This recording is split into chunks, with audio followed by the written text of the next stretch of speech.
দেব না জিৎ দুজনকেই ভালো লাগে। চ্যালেঞ্জের কেমন ছিল থিয়েটার এক্সপিরিয়েন্স? কলেজের গেট যে এটা ফেমাস ইন্ট্রো সিন, 1000 লোক যখন একসাথে চিৎকার করছে তার যে ইম্প্যাক্ট, সেই এক্সপিরিয়েন্সটা এখন আর সিনেমাতেও সেই এক্সপিরিয়েন্সটা পাওয়া যায় না। তুমি তো দেবদাকে ইন্টারভিউ করেছো, কেমন মানে ইন জেনারেল দেবদা এমনি? মানে he is also political person, extra security থাকে, বুঝতে পারলে? তো এমনিতেই বড় স্টার। কপি যে বললে, তো এই একটা ফেস চলেছিল আমাদের বাংলা সিনেমাতেও, Beder Meye Josna, that was a remake of a Bangladeshi film. সাউথের ছবি মানে লোকে জানতে পারছে না এখানে, তো প্রথমে আনঅফিসিয়াল রিমেক হতো, মানে রাইট সাইড কিছু কিনতো না, একেবারে কপি করে দিত। মানে ধরো বোঝে না নিশ্চয়ই দেখেছো, ওখানে যে বাসের অ্যাক্সিডেন্টের যে সিনটা, ওটা অরিজিনালটারই কেটে বসিয়ে দিয়েছে। তুমি অঙ্কুশ হাজরার সাথে ইন্টারভিউ করেছিলে, তারপরে একটা কন্ট্রোভার্সি হয় বঙ্গামের সঙ্গে অঙ্কুশ হাজরা। সেই মুহূর্তে দাঁড়িয়ে তখন হয়তো সে ওটা প্রসেস করতে পারেনি, তার মনে হচ্ছে কি করে আমাকে বলতে পারে। তো এই যে রূপম ইসলামের সাথে বয়কট রূপম, এই যে কালচারটা এখন তৈরি হয়েছে, ক্যান্সেল কালচার, একটা লোক শো করে নামছে, মানুষ তো একটা টাইমে রিয়াক্ট করে ফেলেছে। ট্রেলার বা এটাকে একটুখানি ক্রিটিসাইজ করলে থ্রেট কলস এসছে, চ্যানেলটাকে ইভেন উড়িয়ে দেওয়ারও চেষ্টা করা হয়েছিল। কিছু ডিরেক্টরসরা প্রচুর রেগে গেছে, ফোন করেছে,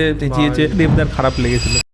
আজকে আমাদের পডকাস্টে এসেছে অরিত্রস জ্ঞান থেকে অরিত্রদা। অরিত্রদা আনডাউটেডলি বেঙ্গলের নাম্বার 1 মুভি রিভিউয়ার বলতে পারো। এখানে অরিত্রদা দেব থেকে শুরু করে নানা টলিউড অ্যাক্টরদের ইন্টারভিউ নিয়েছে ইন পার্সন। তার সাথে ফেমাস অঙ্কুশ হাজরার যে ইন্টারভিউটা নিয়েছিল সেটার ব্যাপারেও আমরা কথা বলবো, যেটার পরে অনেক কন্ট্রোভার্সি হয়। তার সাথে বাংলা সিনেমার কথা বলবো আমরা, কি করে বাংলা সিনেমা আগে খুব ডমিনেট করতো আর এখন বাংলা সিনেমার অবস্থা একটু খারাপ আছে। তারই সাথে অরিত্রদা আমাদেরকে বলবে যে কি করে আগে বাংলা সিনেমা পুরো হুবাহু কপি করা হতো বাইরের সিনেমাগুলো থেকে। পডকাস্ট শুরু হবে দেব ভার্সেস জিতের ডিবেটের সাথে। তার সাথে অরিত্রদা এটাও বলেছে যে দেবদা বা টলিউড অ্যাক্টার্সরা ইন পার্সন কেমন। আর লাস্টে আমরা 12th ফেল মুভিটা নিয়ে একটু ইন্টারেস্টিং কথা বলবো। তার সাথে শাহরুখ খানের ব্যাপারে বলবো, কি করে শাহরুখ খানকে বয়কট করার বৃথা চেষ্টা করা হয়েছিল। তোমরা তো জানোই শিরায় শিরায় রক্ত দেবদার ভক্ত, তার জন্য এই পডকাস্টটা খুবই স্পেশাল হতে চলেছে। তো যদি তুমি সিনেমা ওয়েব সিরিজ দেখে থাকো তাহলে আজকের পডকাস্টটা তোমাদের খুবই ভালো লাগবে। তো ঋত্বিক অধিকারী পডকাস্ট উইথ অরিত্রস জ্ঞান শুরু করা যায়। প্রথম প্রশ্ন,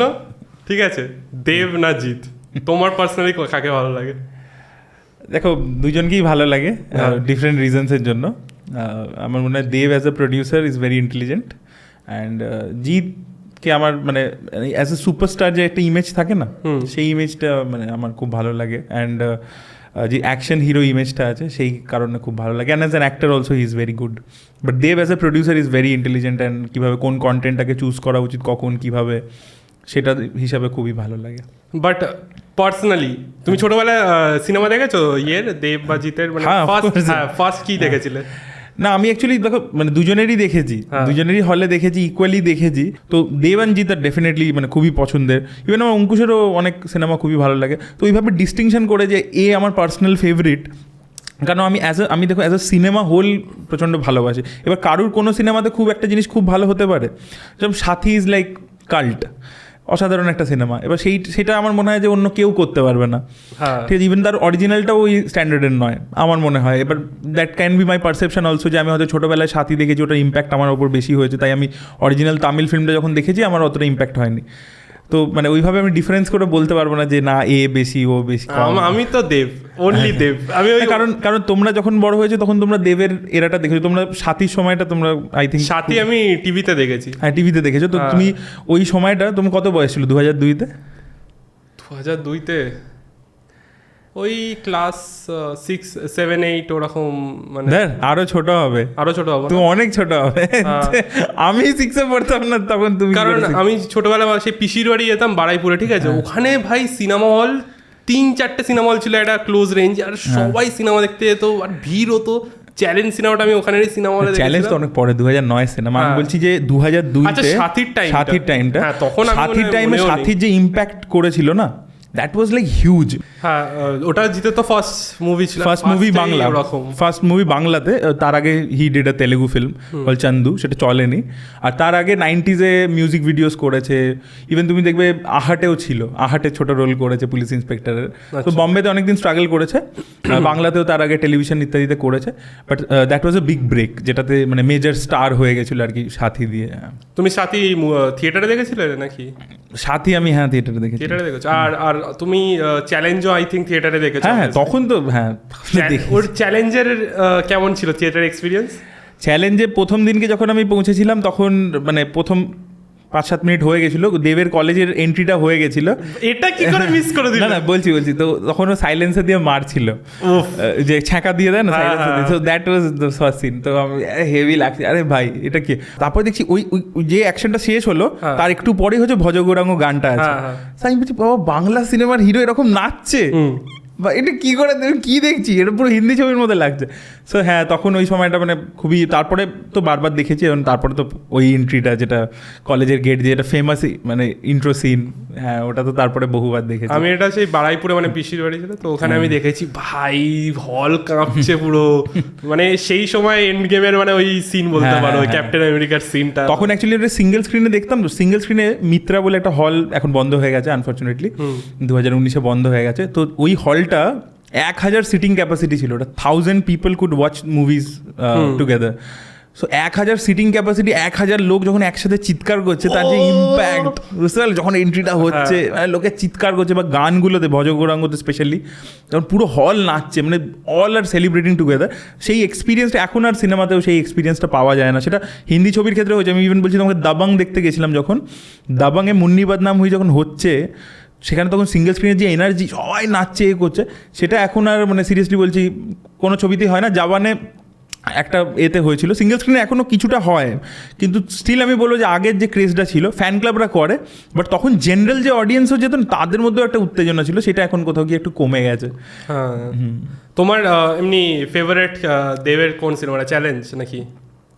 না পারফরমেন্স ওয়াইজ যদি বলি তাহলে বুনো হাঁস বলে একটা ছবি করেছিল, মানে সেটা কমার্শিয়ালি ওদের সাকসেসফুল, আলাদা টাইপের। হ্যাঁ ওটা অনিরুদ্ধ রায় চৌধুরীর ছবি। ওটা পারফরমেন্স ওয়াইজ আমি বলবো বুনো হাঁস 1 নম্বর থাকবে, 2 নম্বরে জুলফিকার থাকবে পারফরমেন্স ওয়াইজ যদি আমি বলি, দেন অ্যাজ অ্যান অ্যাক্টর দেব। আর ওই তুমি যদি স্টার ইমেজে বলো ডেফিনেটলি চ্যালেঞ্জ তো থাকবে। চ্যালেঞ্জ পাগলু ভালো লেগেছে? পাগলু আমার চ্যালেঞ্জের তুলনায় একটু খাটো ছবি মনে হয়। পাগলুতে ডেফিনেটলি ওই যে ডান্স ইত্যাদি ছিল বা সেগুলো তো ভালোই লেগেছিল। হ্যাঁ সব থেকে মনে বেশি বক্স অফিস করেছে পাগলু 2 নাকি? না পাগলু ওই টাইমে হিউজ বক্স অফিস করেছিল। চাঁদের পাহাড় সব থেকে বিগেস্ট, বাট চাঁদের পাহাড়ের স্কেলও অনেক বেশি, বাট পাগলু মানে তখন হিউজ বিজনেস করেছিল, 10 কোটি টাকা business.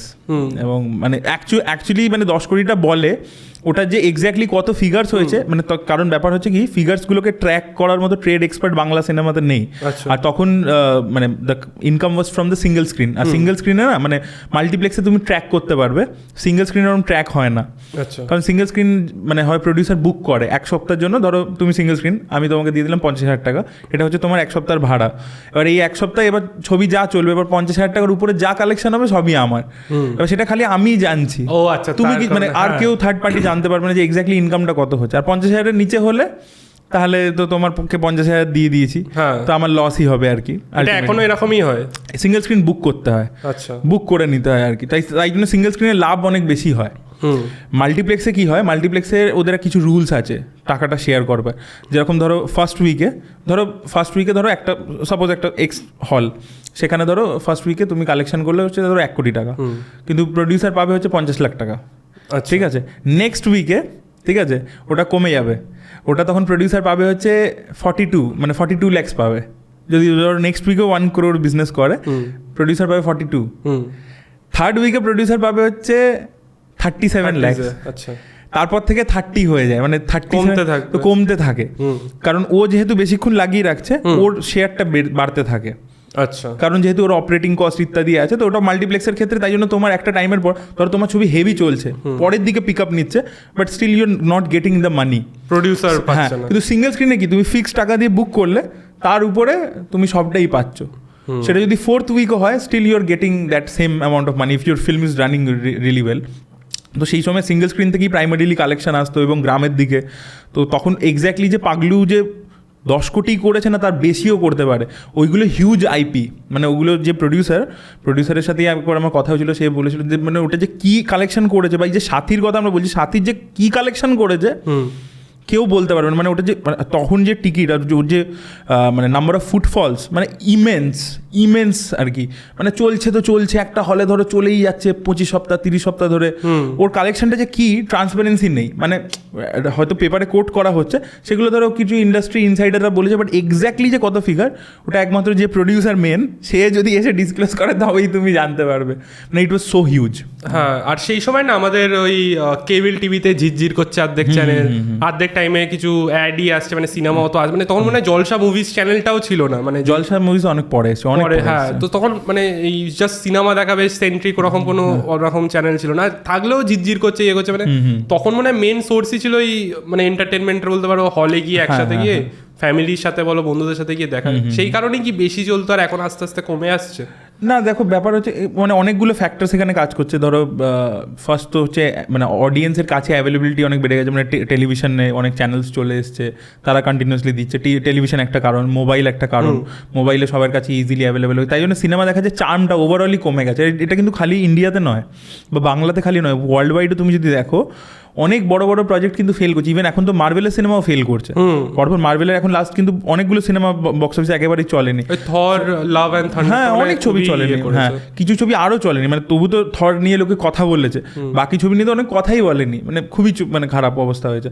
So as a whole পুরো ওয়ার্ল্ডেই সিনেমা দেখার যে মানে যে এক্সাইটমেন্টটা ছিল সেটা কমে যাচ্ছে। নতুন আরও টেকনোলজি আসছে, এআই আসছে, অনেক কিছু হচ্ছে, সো হ্যাঁ সেটা কমছে।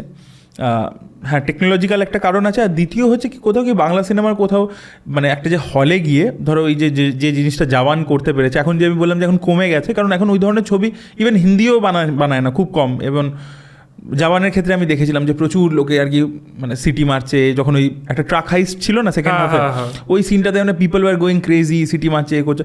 সো সেই টাইপের ছবিও হওয়া তুমি যদি দেখো বাংলাতে এখন কমে গেছে। সো সেইটা যে একটা এক্সপিরিয়েন্স যে আমি কমিউনিটি ভিউইং করবো, সেটা সেই ব্যাপারটাই তো কমে গেছে আর কি। কিন্তু দেবদা মনে হয় করছিল সিনেমাগুলো, যেমন হইচই আনলিমিটেড, ঠিক আছে, তারপরে ওই মানে ওই টাইম ফ্রেমে কয়েকটা কিন্তু ওরকম মাস ফিল্মিং করছিল, কিন্তু ওয়ার্ক করছিল না। হ্যাঁ এটা অ্যাকচুয়ালি হয়েছিল হচ্ছে দিস ওয়াজ আফটার 2017, মানে 2017 he launched his production house Champ দিয়ে। তারপরে he did some experimental work, মানে চ্যাম্পও তুমি যদি দেখো it is not a regular Bangla commercial movie. তো হি ডিড দ্যাট, মানে যে টাইপের বাংলা কমার্শিয়াল মুভি হতো তার থেকে ভেঙে বেরিয়ে একটা অন্য রকমের, even look and feel wise it was different. But সেটাও তারপর তখন সেইভাবে মানে মানে হয়তো পারফর্ম করেছে, বাট আন্ডার পারফর্ম করেছে, মানে যতটা এক্সপেকটেশন, যেটা দেব আর রাজ চক্রবর্তী একসাথে কাজ করছে যতটা মানে তারাই চ্যালেঞ্জ দিয়েছে, তো the expectation was much higher, but সেইভাবে আন্ডার পারফর্ম করেছে। বা কবির বলে একটা সিনেমা করেছে which was really good, but সেটাও তখন মানে চলেনি সেইভাবে। তো এরকম পরপর কিছু ছবি তার ওয়ার্ক করছিল। ককপিট রয়েছে যেখানে একটা এভিয়েশন, কিন্তু ওটা একদমই ভালো হয়নি আমার মনে হয় সিনেমাটা। হ্যাঁ প্রবলেমস তো ছিল, দেখো ভিজুয়াল এফেক্টসে তো প্রবলেম ছিলই, তো সেই ছবিটাও তখন ওয়ার্ক করেনি করেনি। তো পরপর অনেক দিন তার ছবি চলছিল না, তারপরে he did a comeback with a different genre, family drama, যেটা সাজবাতি দিয়ে, and then he is doing that also. And at the same time একটা ফ্যামিলি অডিয়েন্সকে মাথায় রেখে ক্যালকুলেটিভভাবে যে না আমার যাতে ছবিটা আর কি দেখো, কারণ আমাদের এখানে কি হয়েছে ওয়েস্ট বেঙ্গলে হল কমে গেছে, সিঙ্গেল স্ক্রিন কমে গেছে, এবং গ্রামের দিকে হল নেই, শহরের দিকে বেশিরভাগ হলে। বা শহরের দিকের অডিয়েন্সের যে টেস্ট বা তারা যে ধরনের ছবি দেখতে চায় সেই ধরনের ছবি যাতে কেটার করতে পারে, সেই একটা ক্যালকুলেশন করে সেই ধরনের ডিরেক্টরদের সাথে কোলাবোরেট করে, so he has transformed himself এবং খুবই সাকসেসফুল আফটার কোভিড। তো specially Dev is doing really good. তুমি তো দেবদাকে ইন্টারভিউ করেছো, মানে আমি পার্সোনালি খুবই মানে আবার যদি অপশনও দেয় যে এসআরকে না দেব বা ক্রিশ্চিয়ানো রোনাল্ডো নাকি দেব, কিন্তু আমি সবসময় দেবকেই চুজ করবো। রোনাল্ডোকের কাছে সামনে বা এসআরকে সামনে গেলে আমি হয়তো বাপরে বাপ কি হয়ে গেল, তাড়াতাড়ি একটা সেলফি তুলি তুলি। কিন্তু দেব এমন একটা যার সাথে আমি মনের কথা শেয়ার করবো, যে আমি এতদিন ধরে যেগুলো জমে আছে, যে তোমার আমি চ্যালেঞ্জ সিনেমাটা দেখেছিলাম, তোমার প্রত্যেকটা সিনেমা সেই সময় পরাজয় জড়িয়ে সব ইয়েতে দেখতাম, হলে দেখতাম, সেই জিনিসটা মানে আমি বাকিদের সাথে ওই কানেকশনের ফিলটা পাবো না। তো তুমি দেবদাকে ইন্টারভিউ করেছো, মানে অনেক মাল্টিপল ইন্টারভিউজ আছে, একদম ইন পার্সন সামনে বসে, মানে অনলাইন তো আছেই, তার সাথে ইন পার্সন আছে। কেমন মানে ইন জেনারেল দেবদা এমনি real life? He is very nice person. মানে লাস্ট আমরা করেছিলাম হচ্ছে বাঘাযতীনের আগে, তো বাঘাযতীনের সময় আমি যখন গেছি, তো এখন তো মানে he is also political person, তো এক্সট্রা সিকিউরিটি থাকে, বুঝতে পারলে, তো এমনিতেই বড় স্টার, তো আরও সিকিউরিটি, অ্যাডিশনাল সিকিউরিটি থাকে। দাঁড়িয়ে থাকে না? হ্যাঁ হ্যাঁ হ্যাঁ, পাশে থাকে, মানে ধরো তুমি এক জায়গা থেকে এক জায়গায় মুভ করছো, তো there is lot of security. But মানে আমি তোমাকে বলছি, মানে স্টেজে দাঁড়িয়ে আছে, স্টেজ থেকে নামছে, আমি বললাম দাদা কেমন আছো, আরে কী খবর বলে হাত দিয়ে, মানে হয় না হাই ফাইভ টাইপের, কী খবর কেমন আছিস, ঠিক আছে। তার আগে আমার মনে আছে ব্যোমকেশ যেটা এলো লাস্ট ইয়ার, ওটা ট্রেলার লঞ্চে আমরা গেছি, স্টেজের ওপর বসে আছে এবং ওখানে ট্রেলার লঞ্চে এসেছিলো হচ্ছে অনির্বাণ ভট্টাচার্য এসেছিলো, সৃজিত মুখার্জি, ওরা সব এসেছিলো, যেহেতু তারা সেম গল্পের ওপর দুর্গরহস্য হইচইতে করছিল, তো ওরাও এসেছিলো ট্রেলার লঞ্চে। অ্যান্ড এভরিবডি ওয়াজ সিটিং, তুমি যদি দেখো আমার চ্যানেলে ওই ভিডিওটা আছে, সেখানে আর কি স্টেজ থেকে জিজ্ঞেস করছে কি অর্থ ঠিক আছে ট্রেলার ঠিক লাগছে মানে তো, এবং যতবারই দেখা হয়েছে খুব গল্প করছে, সবচেয়ে বেশি গল্প করছিলাম যখন প্রজাপতির সময় ইন্টারভিউ করতে গেছিলাম, ইট ওয়াজ ভেরি নাইস, যে খুব মানে গেস্টার খুব ভালো, মানে খুব হাম্বল ইত্যাদি। তারপরে যে কী খাবি, আমি যে না কিছু খাবো না, না প্লিজ প্লিজ নিজে খুব ডায়েট মেনটেন করে খায়, দেখলাম স্যালাড ট্যালাড খেলো, আচ্ছা, বাট আমাদেরকে কাবাব টাবাব প্রপারলি না খাও এ করো, so he is very nice. First তোমার ইন পার্সন মানে ফার্স্ট যোগাযোগ কি করা হয় দেবের সাথে, দেবদার সাথে, সরি দেবদার সাথে আমার প্রথম ইন পার্সন দেখা কোথায় হয়েছিল, ইন পার্সন দেখা হয়েছিল আই থিঙ্ক ইন পার্সন দেখা হয়েছিল আমার মনে হয় গোলন্দাজের একটা টিজার লঞ্চ হচ্ছিল মানি স্কোয়ার, ওই যে বড় যে স্ক্রিনটা আছে না এক্সেল যেটা, ওটাতে ওখানেই হয়েছিল মনে হয় মোস্ট প্রবলি তখন প্রথমবার। যে আর সেটাও আমার মনে আছে, আমি বলেছিলাম যে দাদা তুমি আমাকে ইন্টারভিউ দিতে চাও না, তখন বলছে আরে আমি ইন্টারভিউ এমনিই কম দিই, তার আমি বলছি যেরকম মোদিজি রবিশ কুমারকে ইন্টারভিউ দেয় না, তুমি আমাকে ইন্টারভিউ দাও না, এরকমভাবে বলেছিলাম। ওই ভিডিওটা খুব, ওই জায়গাটা কেটে লোকে ফেসবুকে খুব শেয়ার টেয়ার করেছিল আর কি। ওইটাই আই থিঙ্ক প্রথম সামনাসামনি আলাপ। আমার এখন মনে পড়ছে না, অ্যাকচুয়ালি অনেকবার দেখা হয়েছে তো আমার মনে পড়ছে না এক্স্যাক্টলি প্রথমবার কবে মানে সামনাসামনি দেখা হয়েছিল, but that was I think the first time. মানে তোমাকে চিনতো এমনি, তোমার দেখেছে? হ্যাঁ ভিডিও দেখেছে করেছে। হ্যাঁ যখন মানে দেবদার ধরো কোনো সিনেমা বেরোলো, ঠিক আছে, তো তুমি ধরো এবার দেখো, আমি পার্সোনালি আগে থেকে বলে দিচ্ছি, আমি বাঘা যতীন দেখেছিলাম, ঠিক আছে, আমি দেবদার খুব বড় ফ্যান, আমার থেকে বড় ফ্যান আমার মনে হয় না হয়, কিন্তু ভাই খুব ক্যান্সার সিনেমাটা ছিল, স্পেশালি সেকেন্ড হাফে আমার পুরো ঘুম এসে গেছিলো, মানে এতটা লেগেছিলো। এবার হয়, এবার যেহেতু মানে মাঝে মাঝে আমাদের ভিডিও একটা ভালো হয় বাজে হয়, তো সিনেমাও ভালো হয় বাজে হয় সেটা বোঝা যায়। বাট যখন তুমি রিভিউ করতে গিয়ে যখন নেগেটিভগুলো বলো, সে মানে স্পেসিফিক্যালি দেবদার সিনেমা বা জিতদার সিনেমা যখন তুমি স্পেসিফিক্যালি ধরো একটু ক্রিটিসাইজ করো যে আমার এইটা ভালো লাগে, সব সিনেমাতে এবার হয় না দুর্দান্ত হয়েছে ওরা হয় না, তো তখন তুমি ওদের ফ্যান্স থেকে কেমন রিয়াকশনটা কি থাকে? তো অফকোর্স নেগেটিভ পাই, মানে কোন লেভেলের? হ্যাঁ সেটা দেখো মানে ডিপেন্ড করে, সে মানে খুবই মানে কখনো খুব এক্সট্রিম লেভেলে হেট্রেডও পেয়েছি, অ্যান্ড সেটা হয়। দেখো ফ্যান্সদের আমি এটাকে ধরি না, কখনোই ধরি না, কারণ তারা তো একজনকে ভালোবাসছে, ভালোবেসেই বলছে, ঠিক আছে। এখন ধরো তোমারও নিশ্চয়ই ফ্যান ফলোয়িং আছে, বা তোমাকে যদি ধরো আমি কিছু বলি যে হ্যাঁ ঋত্বিকের এই ভিডিওটা এরকম নয় ওরকম নয়, তখন হয়তো মাইট বি সে এসে বলবে তুই কি ভিডিও বানাচ্ছিস, তুই আগে বানিয়ে দেখা এরকম, তুই এরকম করে দেখা। সো এইটা হয়, বাট সেটা কোথাও একটা আবেগ থেকে করছে, তারা ভালোবাসা থেকে করছে, তো ওটাকে ধরি না। বাট হ্যাঁ এক্সট্রিম রিয়াকশন আসে, এবং এটা খালি এরকম নয় যে দেবের ফ্যান বা জিতের ফ্যানের থেকেই আসছে, it can come from anybody. মানে সে ইভেন আমি শাহরুখের যেরকম খুব ফ্যান, মানে শাহরুখ খান আমি অ্যাক্টর হিসেবে যে তার সব সিনেমা আমি ভালো বলেছি তা নয়, আমি বলছি পার্সোনালিটিটা আমার খুব ভালো লাগে, বাট তা সত্ত্বেও শাহরুখের ফ্যানদের কাছেও আমি গালাগালি খাই। আরে তুমি বলছো, তুমি ক্লেম করছো শাহরুখের ফ্যান, কিন্তু তুমি খারাপ বলছো কী করে? তুমি খারাপ বললে কেন তুমি বলছো বেচারাংরাম তোমার ভালো লাগেনি, এত তো চলছে। আমি বলছি ভাই আমার ভালো লাগছে না, আমি কী করতে পারি? তো হ্যাঁ সেইগুলো তো হয়। সেটা তোমার এমনি ধরো মানে স্পেশালি এসআরকের যখন সিনেমা যখন মানে পাঠান জাওয়ান ওই টাইমে যখন কোনো নেগেটিভ পয়েন্টস বলছো, তোমার একটু মানে লাগে না যে ভাই বলবো এটা নাকি এটা চেপে যাই? কারণ তুমি জানো যে এটা বললে কিন্তু মানে তুমি তো বুঝতে পারছো যে এটা বললে কিছু জনের বাজে লাগতেই পারে। না ইভেন পাঠানের সময় তো the hype was very very মানে বিশাল হাইপ ছিল। তো সেই সময় আমার মনে আছে আমি বেচারাং আমার ভালো লাগেনি, তারপরে আরও একটা যে গান বেরিয়েছিল ঝুমেজো পাঠান, ওটাও আমার সেইভাবে খুব যে ভালো লেগেছিল তা নয়। তো আমার জন্য ওয়ার্ক করিনি, আমি বলে দিয়েছিলাম। তারপরে ধরো জওয়ানের ক্ষেত্রে জওয়ানের গানগুলো আমার ভালো লাগেনি, তো আমি বলেছিলাম জওয়ানের গান ভালো লাগছে না। ইভেন জওয়ানের সিনেমার মধ্যে কিছু জিনিস কপিড ছিল মানি হাইস্ট থেকে, তো সেগুলো আমি বলেছিলাম। তো সেগুলো নিয়ে লোকে বলছে হ্যাঁ তুমি কপি খুঁজছো, এই খুঁজছো, হ্যাঁ।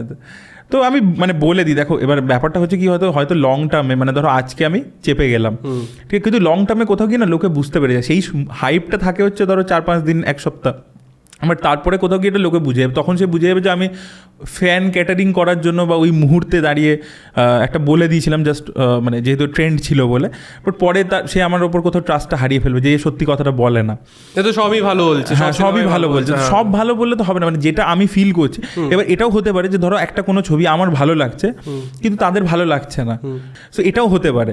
কিন্তু আই উইল বি অনেস্ট যে আমার যেটা ভালো লাগছে, কারণ দেখো সিনেমার যে তুমি কনজিউম করছো এটা ভেরি সাবজেক্টিভ জিনিস, যে আমার কোনো জিনিস ভালো লাগবে, তোমার ধরো তোমার বিরিয়ানি ভালো লাগে, আমার ধরো ফ্রাইড রাইস চিলি চিকেন ভালো লাগে, এটা হতে পারে।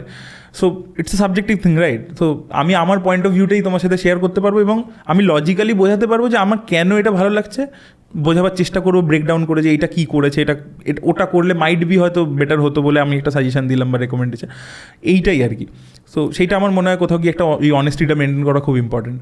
হ্যাঁ, আর মানে তুমি যে বললে না সাবজেক্টিভ ব্যাপারটা, এবার ধরো আমি ছোটোবেলা থেকে ফুটবল খুব খেলি, ঠিক আছে, আমার ফুটবল খুব পছন্দের একটা গেম, আমি ছোটোবেলা ফুটবল খেলেছি, তারপরে একটা সিনেমা আসলো ফুটবল নিয়ে, সেটা হয়তো স্টোরি টেলিং এর দিক থেকে মিডিয়কার, ঠিক আছে, কিন্তু যেহেতু আমি ফুটবলের সাথে এত কানেক্টেড, মানে নিজে ফুটবল এত খেলি, এত ইয়ে করি, তো যদি হালকা মিডিয়কারও সিনেমা হয় আমার কিন্তু সিনেমাটা ভালো লাগবে, কারণ আমি ওটা কানেক্ট করতে পারছি। তো এরকম কি ব্যাপার থাকে না নিজে পার্সোনাল, মানে খুব কখনো কখনো হয় যে কিছু ক্ষেত্রে হয়, যেরকম আমি আমার ক্ষেত্রে বলতে পারি কিছু ডিরেক্টর আছে যাদেরকে ধরো আমি ডিরেক্টরদেরকে আমি প্রচণ্ড ভালোবাসি, এবার তখন একটা বায়াস তো কাজ করে যে ওই ডিরেক্টরটা যেহেতু প্রিভিয়াস ওয়ার্ক এতটাই আমার ভালো লেগেছে যে আমি নিজেকে বলছি যে না ভাই এর হয়তো ছবিটা ভালোই এবারে করবে, ভরসা রাখছি আর কি।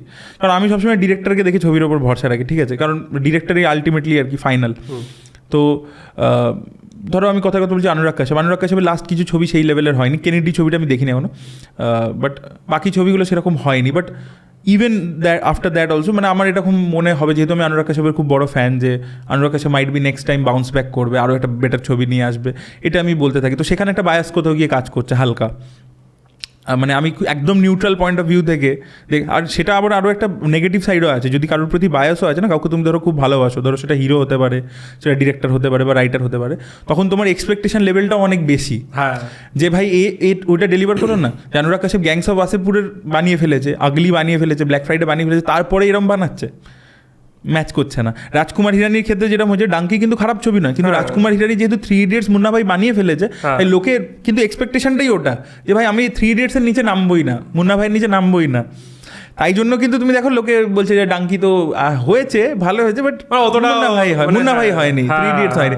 এটাই আর কি হয় যখন তোমার মানে তুমি কোনো লোককে প্রচণ্ড বেশি ভালোবাসতে শুরু করো, তোমার এক্সপেকটেশনটা, যেমন রাজামৌলির ক্ষেত্রেও এক্সপেকটেশন লোকের প্রচণ্ড হাই, যে ভাই বাহুবলী বানিয়েছে, আর হয়েছে, আর ইন্টারন্যাশনালি পেয়েছে, পরেরটা কী করবে, তো ইমেন্স প্রেশার আর কি, সেটাও একটা আছে। মানে যদি এমনি ইন জেনারেল ঠিকঠাক সিনেমা হয়, বাট সেটাকেও আমরা বলবো যে বাজে হয়েছে, তো কারণ আগেরটা তো ভাই বাহুবলী করেছিল। আর তুমি যেটা বলছিলে যে জওয়ানের সিনেমায় মানি হাইস্টের কিছু সিন তোমার মনে হয়েছে কপি হয়েছে, না মনে হয়েছে না, কপি মানে কপি অ্যাকচুয়ালি ডিরেক্টরটার সব সিনেমাই কোথাও না কোথাও থেকে কপিড।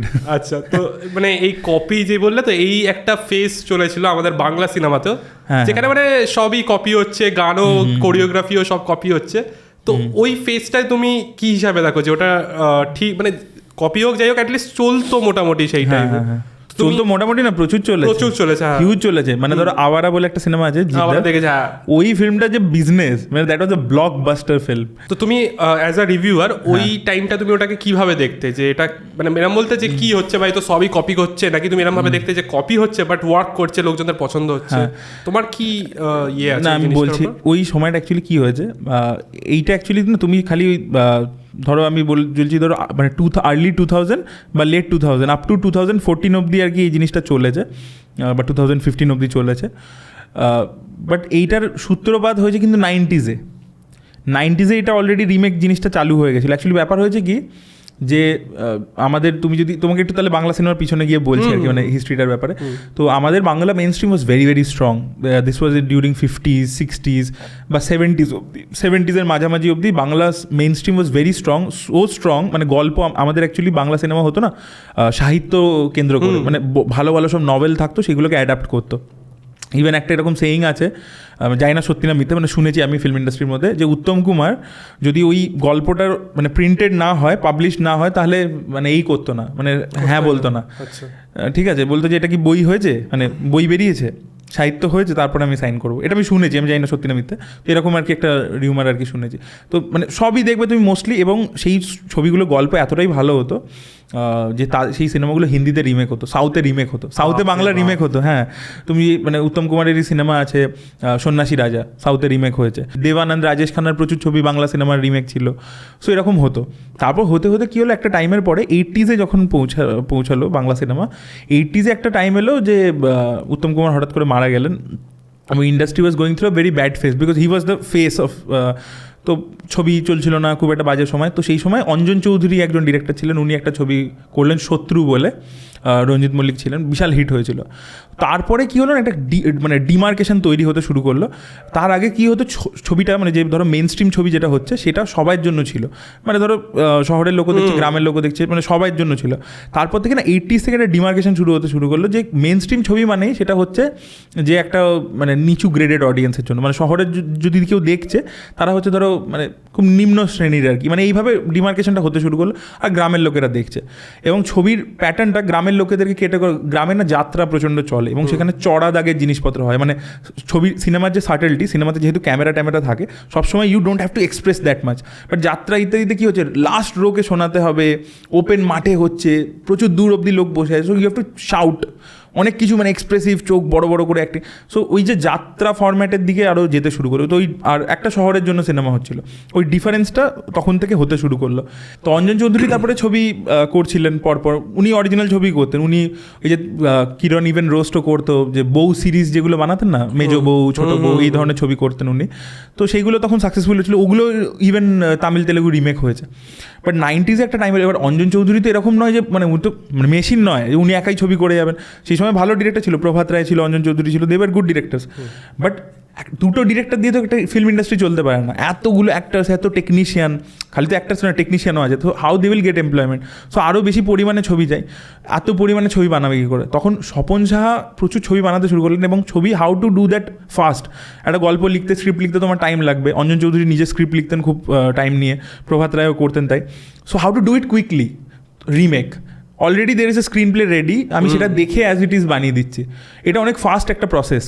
তুমি যদি দেখো, মানে তুমি একটা জিনিসকে দেখে জাস্ট করছো, তুমি নিজে ভেবে করছো কোনটা তোমার বেশি। তো উনি তখন জিনিসটাকে খুব ঘরের মধ্যে ঢুকিয়ে টেকনিক্যালি খুব, মানে একটাই ঘরের মধ্যে পুরো সিনেমাটা হচ্ছে, স্বপন সাহা ওই ধরনের ছবি করতে শুরু করলেন। And those were mostly successful films, but drummer sense owner heavy ছিল, বাট সেগুলো মোস্টলি ছোটো হতে শুরু করলো। খুব অল্প টাকায়, 8-10 লাখ টাকায় উনি ছবি বানিয়ে দিতেন, এবং ছবিগুলো ব্যবসাও করে ফেলতো। তো সেইখান উনি বাংলাদেশের প্রচুর ছবি রিমেক করতে শুরু করলেন। তো বাংলাদেশের ছবি রিমেক হওয়া was a very big trend.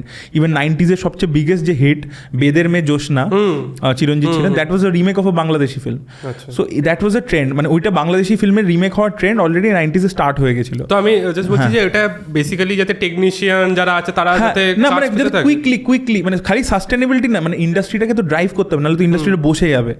মানে আগে কি হচ্ছে, যে ছবি ধরো হচ্ছে, সেগুলো চলছে, এই সাইকেলটা তো চলতে হবে, নাহলে তো কেউই সাস্টেন করতে পারবে না। অনেক টাইম দিয়ে একটা বানালো, বাট ওটা চললো, আগে সেটা ছিল। আর আগে প্রচুর ডিরেক্টরসও ছিল যারা মানে ভালো ছবি বানাতে পারছিল।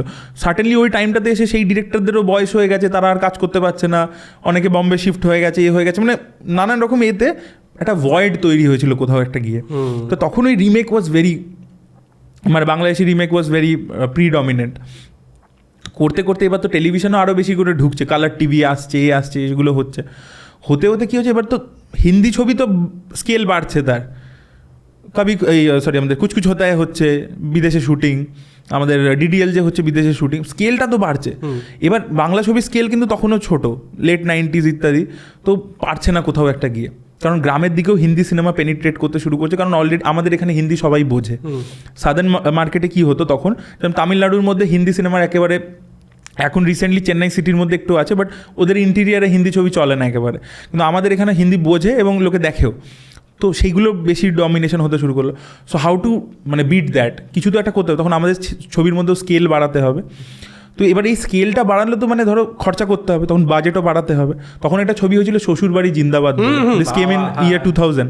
তো ওইটাতে মানে SVF ওয়াজ দ্য প্রডিউসার, এবং SBF তার আগে অনেক ছবি আনসাকসেসফুল হয়েছিল, দেবের সব মানে তারা প্ল্যান করছিল যে আমরা ছেড়ে চলে যাবো, আচ্ছা বাট ওই ছবিটা যে লাস্ট এইটা করছি, যদি এটা ওয়ার্ক করে ভালো, নাহলে আমরা ছেড়ে চলে যাবো।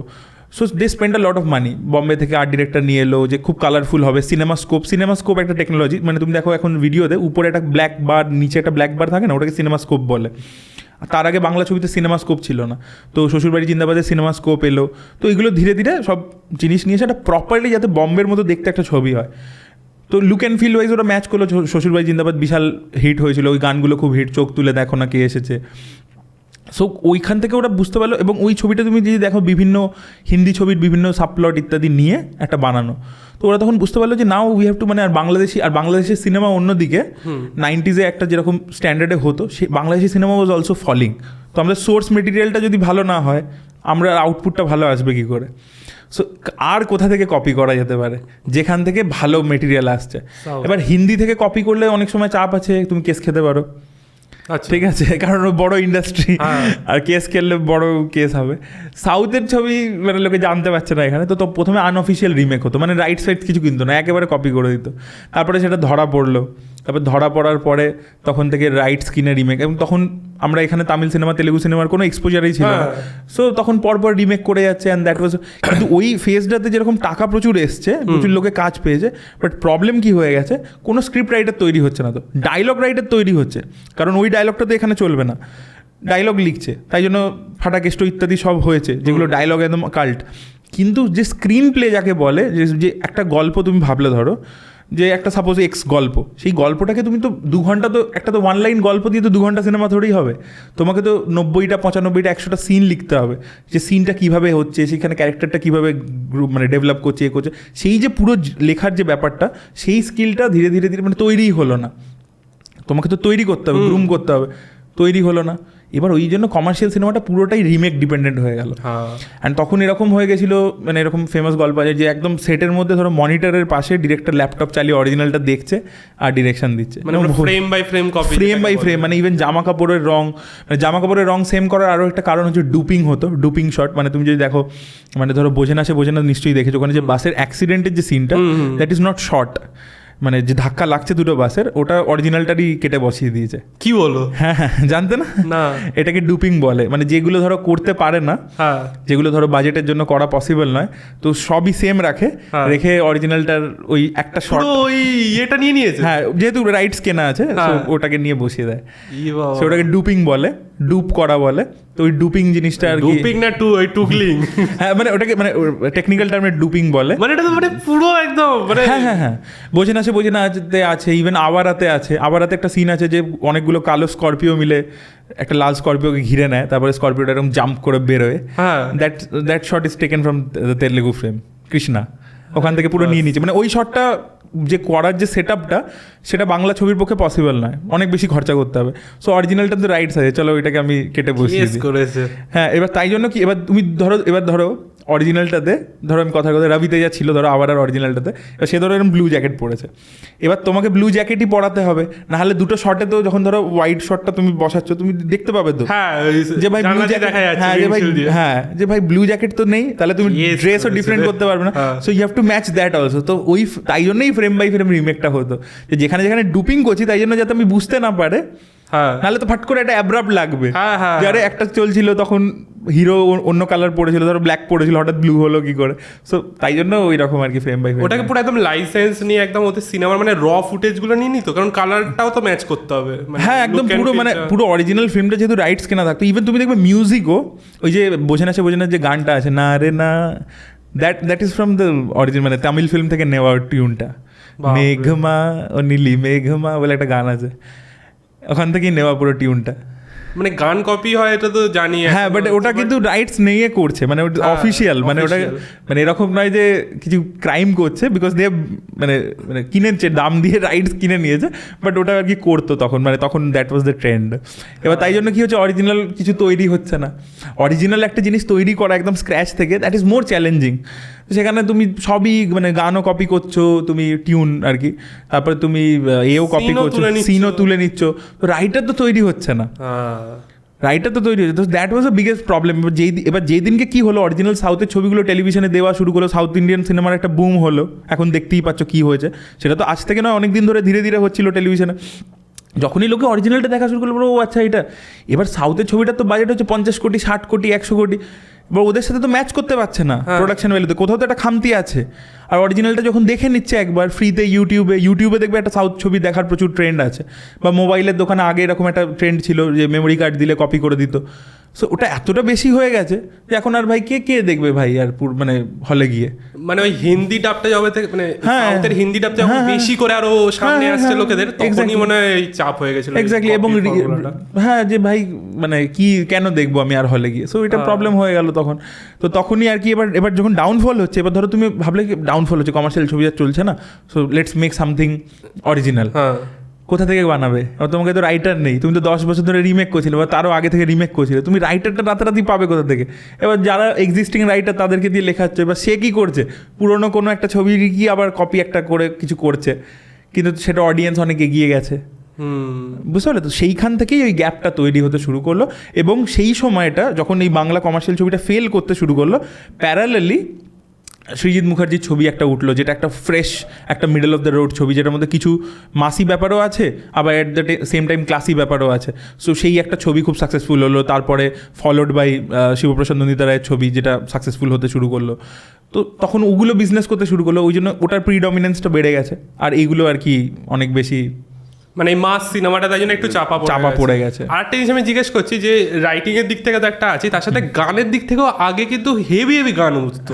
মানে আমরা সঙ্গীত বাংলায় চালিয়ে ভাই শুনছি, মানে ওটা সঙ্গীত বাংলা এখন কেউ খোলেই না, বাংলা গান মানে সেই পুরোনো গানগুলি লোকে সার্চ করে শুনছে। জিৎ গাঙ্গুলি ছিল যে সাংঘাতিক মানে চ্যালেঞ্জের গানগুলো করেছে, তারপরে হঠাৎ করে জিৎ গাঙ্গুলির ব্যাপারে দেখছি ইন্ডিয়ান আইডলে চলে গেল, আর তারপরে মানে বানাচ্ছে না, মানে এরকম গান আর আসছে না। তোমার মনে হয় কি কারণ হতে পারে? হ্যাঁ দেখো, দুটো জিনিসের জন্য হয়। মানে আমি জিৎ গাঙ্গুলির আমি ইন্টারভিউ করেছিলাম, ওখানেও আমি জিজ্ঞেস করেছিলাম ওনাকে, উনি বলেছিলেন যে দেখো ছবি তো ওরকম হতে হবে, যদি ছবিটাই ওরকম না হয় তাহলে আমি গানটা বানাবো। এটা কি করে হলো? গান ছবিকে দোষ দিচ্ছে, ছবি বলছে যে ওরকম আগে না। ধরো একটা ওরকম মাসি নাম্বার, ধরো লে পাগলু ডান্স, তুমি কি একটা মানে ওরকম আরবান সেন্ট্রিক মানে সৃজিত মুখার্জির ছবিতে কি লে পাগলু ডান্স দিতে পারবে? প্লেস করতে পারবে না। তো তোমাকে তো ছবিটা ওরকম একটা বলো না, তুমি আমার মতো বানাতে হবে যাতে তুমি লে পাগলু ডান্সটাকে প্লেস করতে পারো। সো সেটা একটা কারণ আছে। এবং তারপর থেকে কি হলো বলো তো, যেহেতু ওই কমার্শিয়াল মুভি ডাউনগ্রেড হচ্ছে, তো যত কমার্শিয়াল মুভি ডাউনগ্রেড হচ্ছে তার মানে কি ওই ধরনের ছবি লোকে বানাচ্ছে না, কারণ প্রডিউসার রিটার্ন পাচ্ছে না, তাই ওই ধরনের ছবি বানাচ্ছে না, তাই জন্য প্র্যাকটিসটা কমে যাচ্ছে, প্র্যাকটিস হচ্ছে না। এবার প্র্যাকটিস যখনই হচ্ছে না, তখন এবার হচ্ছে কি আরবান ছবির সাউন্ডস্কেপ অন্যরকম, যে অনুপম রায় যেটা এনেছিল একটা খুব ফ্রেশ ছিল, এবার সেইটাকেই তখন সবাই ইন্সপিরেশন তখন অনুপম রায়, এবার সবাই অনুপম রায়কেই রেপ্লিকেট করবার চেষ্টা করছে, যে আমি একটা অনুপম রায়ের মতো কিছু করি, বা রূপঙ্কর বাগচির একটা গানের মতো কিছু করি। তো যে ধরনের ছবি হচ্ছে সেই ধরনের দিকেই লোকে মানে সাকসেসফুলের দিকে যাওয়ার চেষ্টা করছে। সো তাই জন্য এখন তুমি যদি কাউকে একটা মেন স্ট্রিম ছবির গান বানাতেও বলো, সে আর বানাতে পারবে না, কারণ সে তো প্র্যাকটিসটা করেনি, ওটা চর্চা নেই, বা কোথাও গিয়ে একটা বিশ্বাসও করে না ওইটাতে। মানে এইগুলোর জন্যই গ্যাপগুলো চলে এসছে আর কি।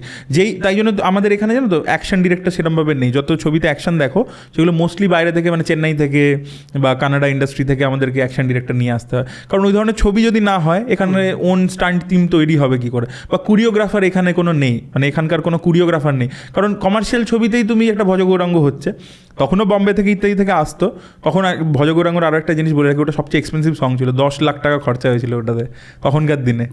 মানে ওগুলো কিন্তু মানে বম্বেতে গিয়ে প্রপার সেটের মধ্যে করা, হ্যাঁ মানে 10 লাখ টাকা বম্বেতে হয়েছে। হ্যাঁ, মানে ওই ডিসকোর ভেতরে যে ডিসকোর যে পুরো ওটা কিন্তু হ্যাঁ ওটা পুরো বম্বেতে তখনকার দিনে সবচেয়ে এক্সপেন্সিভ ছিল। তারপরে ওটাকে আবার টপকে আরেকটাতে করেছিল আরও বেশি খরচা করে, বাট ওটা তখনকার দিনে সবচেয়ে এক্সপেন্সিভ সং ছিল আর কি সেই মুহূর্তে দাঁড়িয়ে, তাই জন্য তুমি স্কেলটা বুঝতে পারো। সো অনেক কিছু ব্যাপার আছে, বুঝতে পারলে? তো কোরিওগ্রাফার ওরকম নেই যে তুমি যে ডান্সটা ওরকম ফুটে আসবে, যে একটা সিগনেচার স্টেপ যেটা মনে থাকবে, তো এখানকার কোনো কিছু তৈরি হয়নি। তো ছবি যে টাইপের হবে বা যে টাইপের ছবি চলবে সেই ধরনেরই আরও কাজ হবে, কারণ ডেফিনেটলি এখানে একটা বিশাল টাকা ইনভলভ আছে, আর সেই অনুযায়ী অডিয়েন্সের প্র্যাকটিস হবে। তুমি ধরো পডকাস্ট নতুন চালু করেছো, এবার তুমি পডকাস্ট ধরো 2 দিন করার পরে তুমি বন্ধ করে দিলে, আবার 1 বছর পরে করছো, তুমি দেখবে একটু ফাম্বল করবে, আর তুমি যদি এটা কন্টিনিউ করতে থাকো তুমি দেখবে একটা টাইমের পরে you will become master. So it is about the practice, যে তুমি কী ধরনের কাজ করে যাচ্ছ, তাতে কিন্তু ইমপ্রুভমেন্ট হয় অনেক সময়। যে আমরা বলি না করতে করতে লার্ন অন দ্য জব, সেই জিনিসটাই আর কি বেসিক্যালি। মানে ওই যেহেতু ওই কমার্শিয়াল সিনেমাটা তৈরি হওয়া বন্ধ হয়ে গেছে, প্র্যাকটিসটাই চলে গেছে, যে কারণে ওরকম স্টোরিও আসছে না, গানটাও ওরকম আসছে না। এখন যদি কেউ কমার্শিয়াল সিনেমার মানে যদি গান ধরি, এবার কমার্শিয়াল ছবিটারও তো ডেফিনেশনটাও তো ইমপ্রুভ করছে, সেটাও তো আর 2009 চ্যালেঞ্জটা তোমার এত ভালো লাগছে বিকজ অফ দ্য নস্টালজিয়া। কিন্তু আজকে যদি একটা সেম চ্যালেঞ্জের মতো এক্স্যাক্টলি সেম ছবি তোমাকে দিয়ে দিই, তুমি হয়তো এখন আর ভালো লাগবে না তোমার। তাই কি? হ্যাঁ এক্স্যাক্টলি, ওটা তোমার কিন্তু ছোটোবেলার নস্টালজিয়াটা কাজ করছে। তুমি এক্স্যাক্টলি চ্যালেঞ্জের একটা রেপ্লিকা যদি এখন আবার দেখো, it won't work for you, because এখন তুমি কিন্তু তোমার এখন স্ট্যান্ডার্ডটা যেটা সেট হয়ে গেছে, তুমি একটা পুষ্পা দেখে নিয়েছো, তুমি একটা RRR দেখে নিয়েছো, তুমি KGF দেখে নিয়েছো, তুমি কান্তারা দেখে নিয়েছো। সো তোমার কিন্তু কমার্শিয়াল সিনেমার স্ট্যান্ডার্ডটা ওটা কিন্তু নস্টালজিয়া ভ্যালুর জন্য কাজ করছে। সো এখন তোমাকে কমার্শিয়াল সিনেমাটাও তো চেঞ্জ হয়েছে, ইভলভ করেছে। এই যে জওয়ান তো আজকে জাস্ট একটা মানে সেই 80s কমার্শিয়াল ছবির মতো নয়, পুরোনো ট্রোপস আছে বাট তার মধ্যেও একটা স্টাইলাইজেশন ইত্যাদি রয়েছে। লুক অ্যান্ড ফিল, হ্যাঁ হ্যাঁ, তো সেই ব্যাপারগুলো কিন্তু তুমি এক্সপেক্ট করবে দর্শক হিসাবে। তোমায় কিন্তু আমি যদি চ্যালেঞ্জটাই এক্স্যাক্টলি বানিয়ে দিই চলবে না কিন্তু।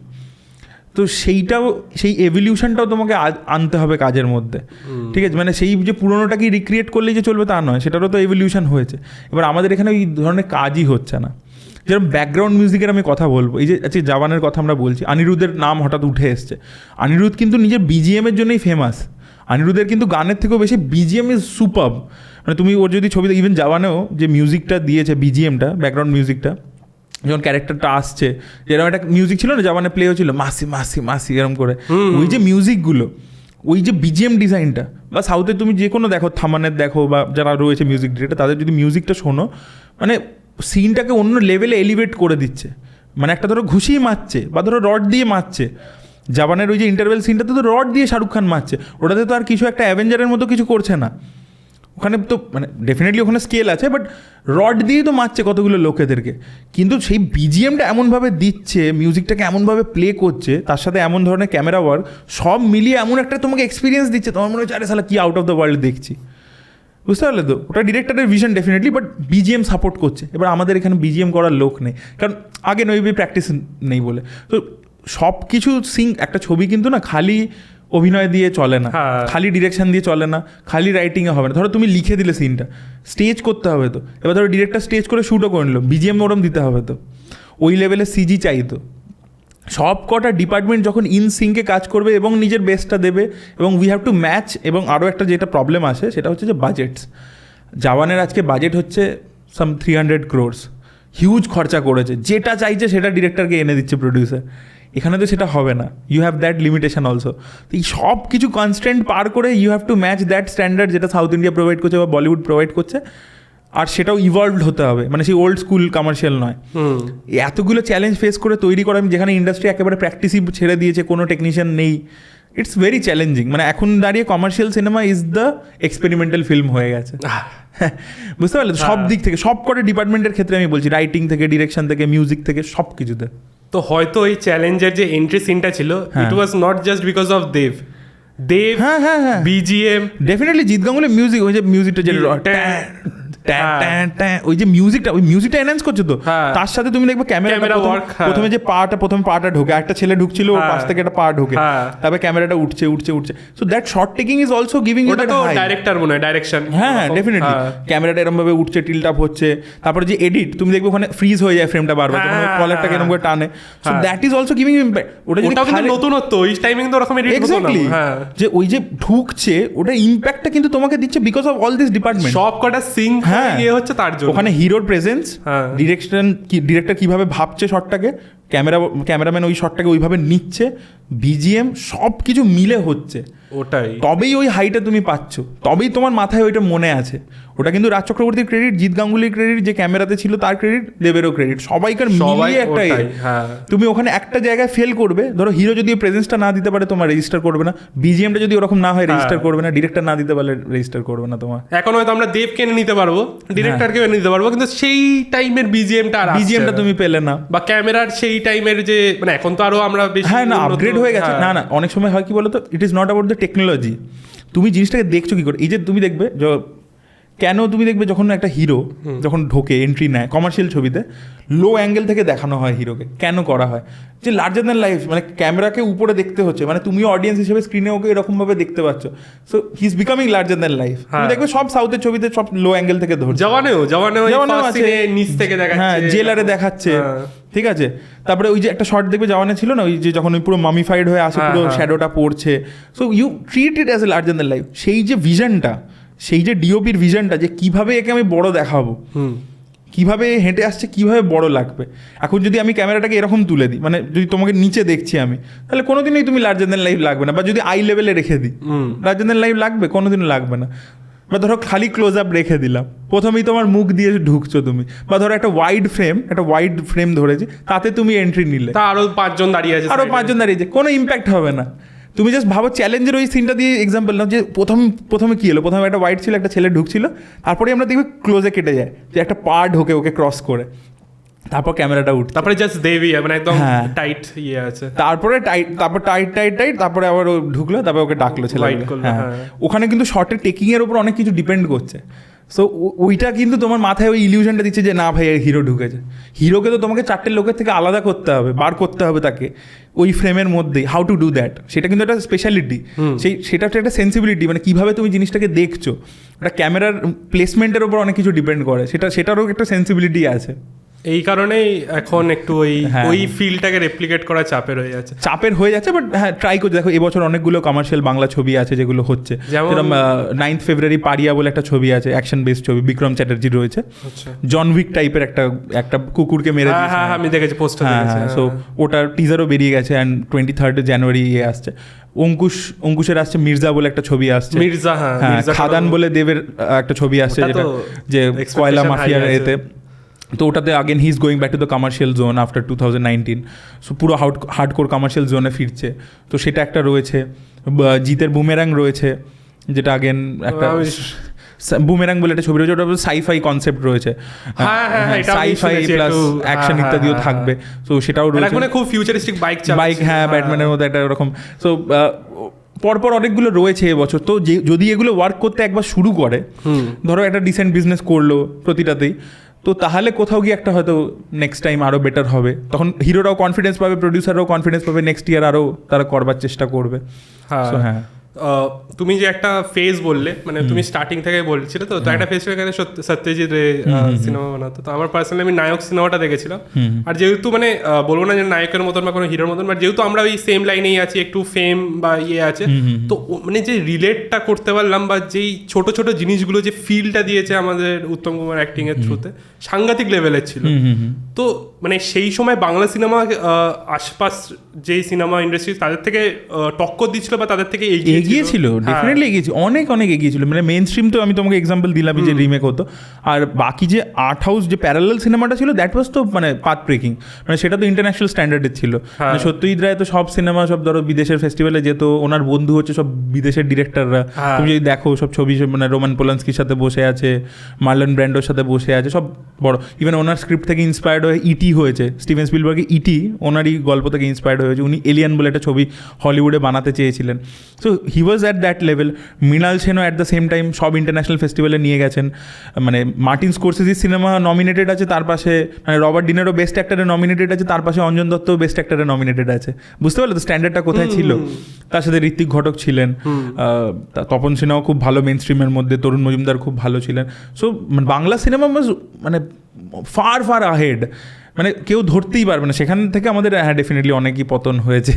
মানে ইনফ্যাক্ট সেই টাইমের সিনেমা, মানে আমি জানি না এটা ঠিক নাকি, যে নায়কের একটা সিন আছে যেখানে মানে উত্তম কুমার ভাবছে, স্বপ্ন দেখছে যে এরকম চারিদিকে সেই স্কালস পুরো আছে। তারপরে সিমিলার কাইন্ড অফ সিন একটা আমরা সুপারম্যানে দেখতে পেয়েছিলাম।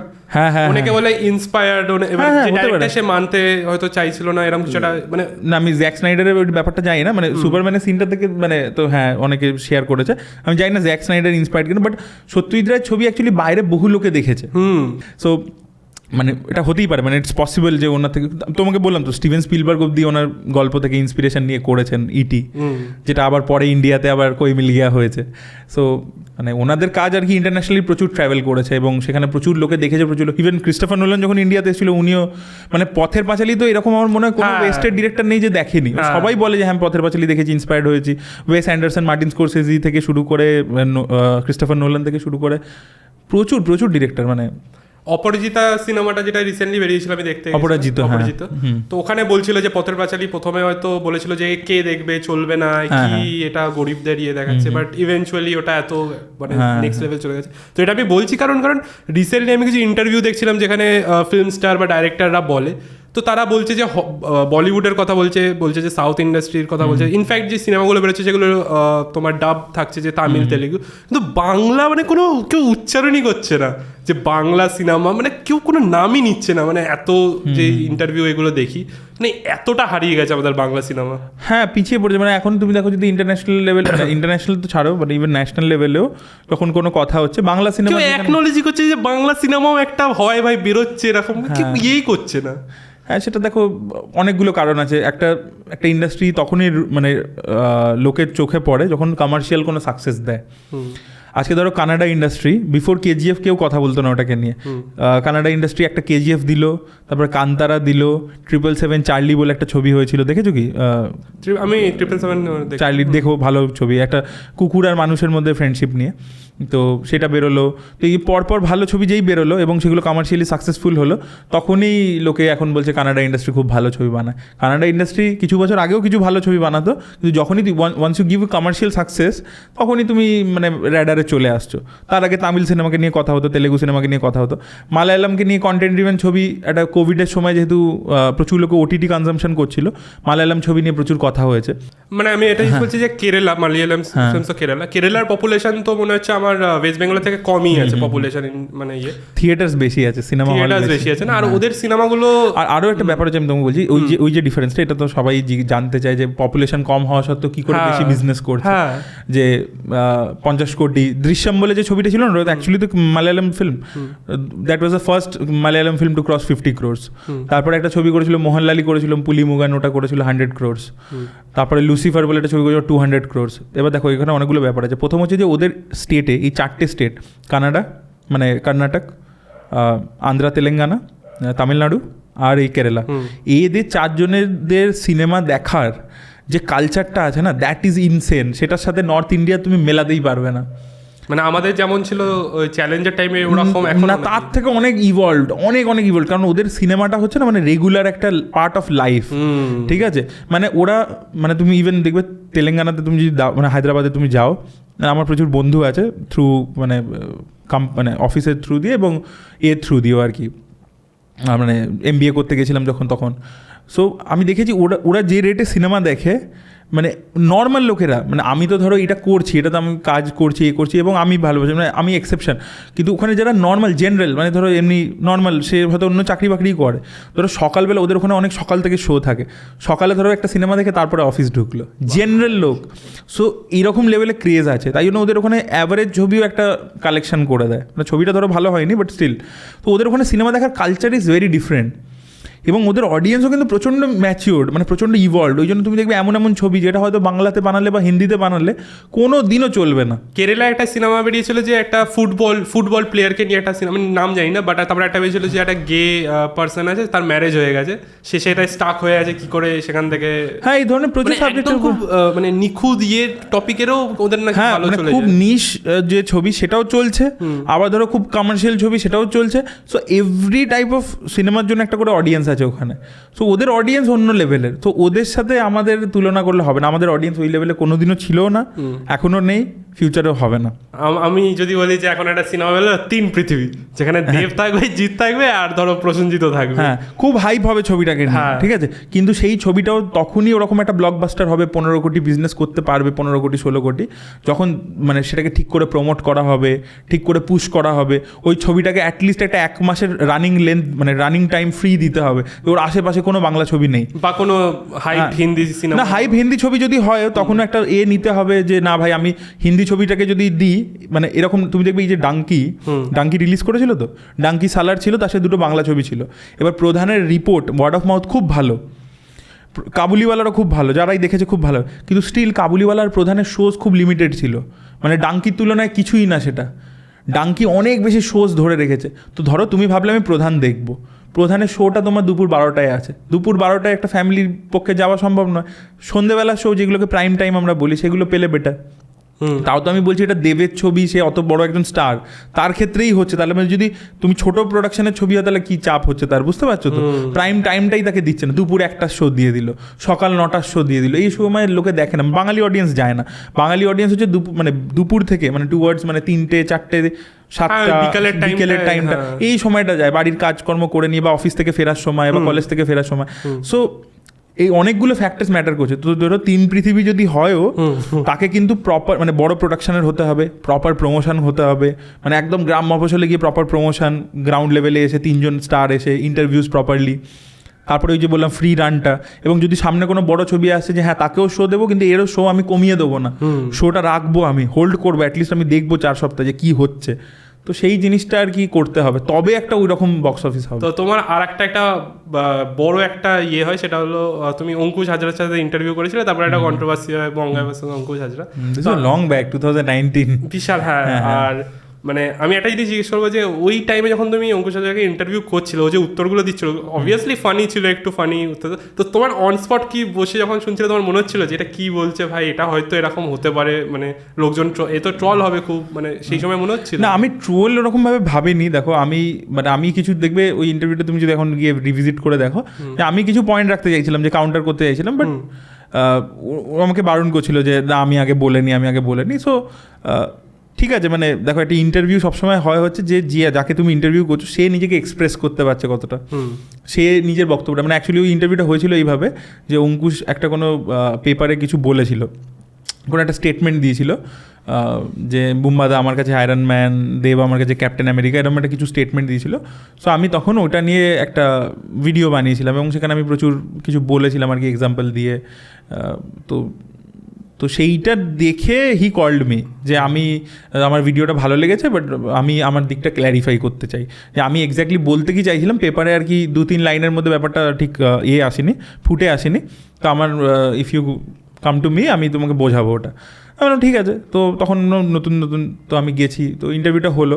অ্যান্ড মানে তুমি যদি ওভারঅল ইন্টারভিউটা 2টো পার্টে আছে ওটা, তো ওটা অনেক কিছু নিয়ে কথা হয়েছে, অনেক কিছু নিয়ে, ওর যখন ছবি খুব চলেছে, কেন কমার্শিয়াল ছবি চলছে না, কি হচ্ছে না, সেই সব নিয়ে আর কি খুব আলোচনা হয়েছিল।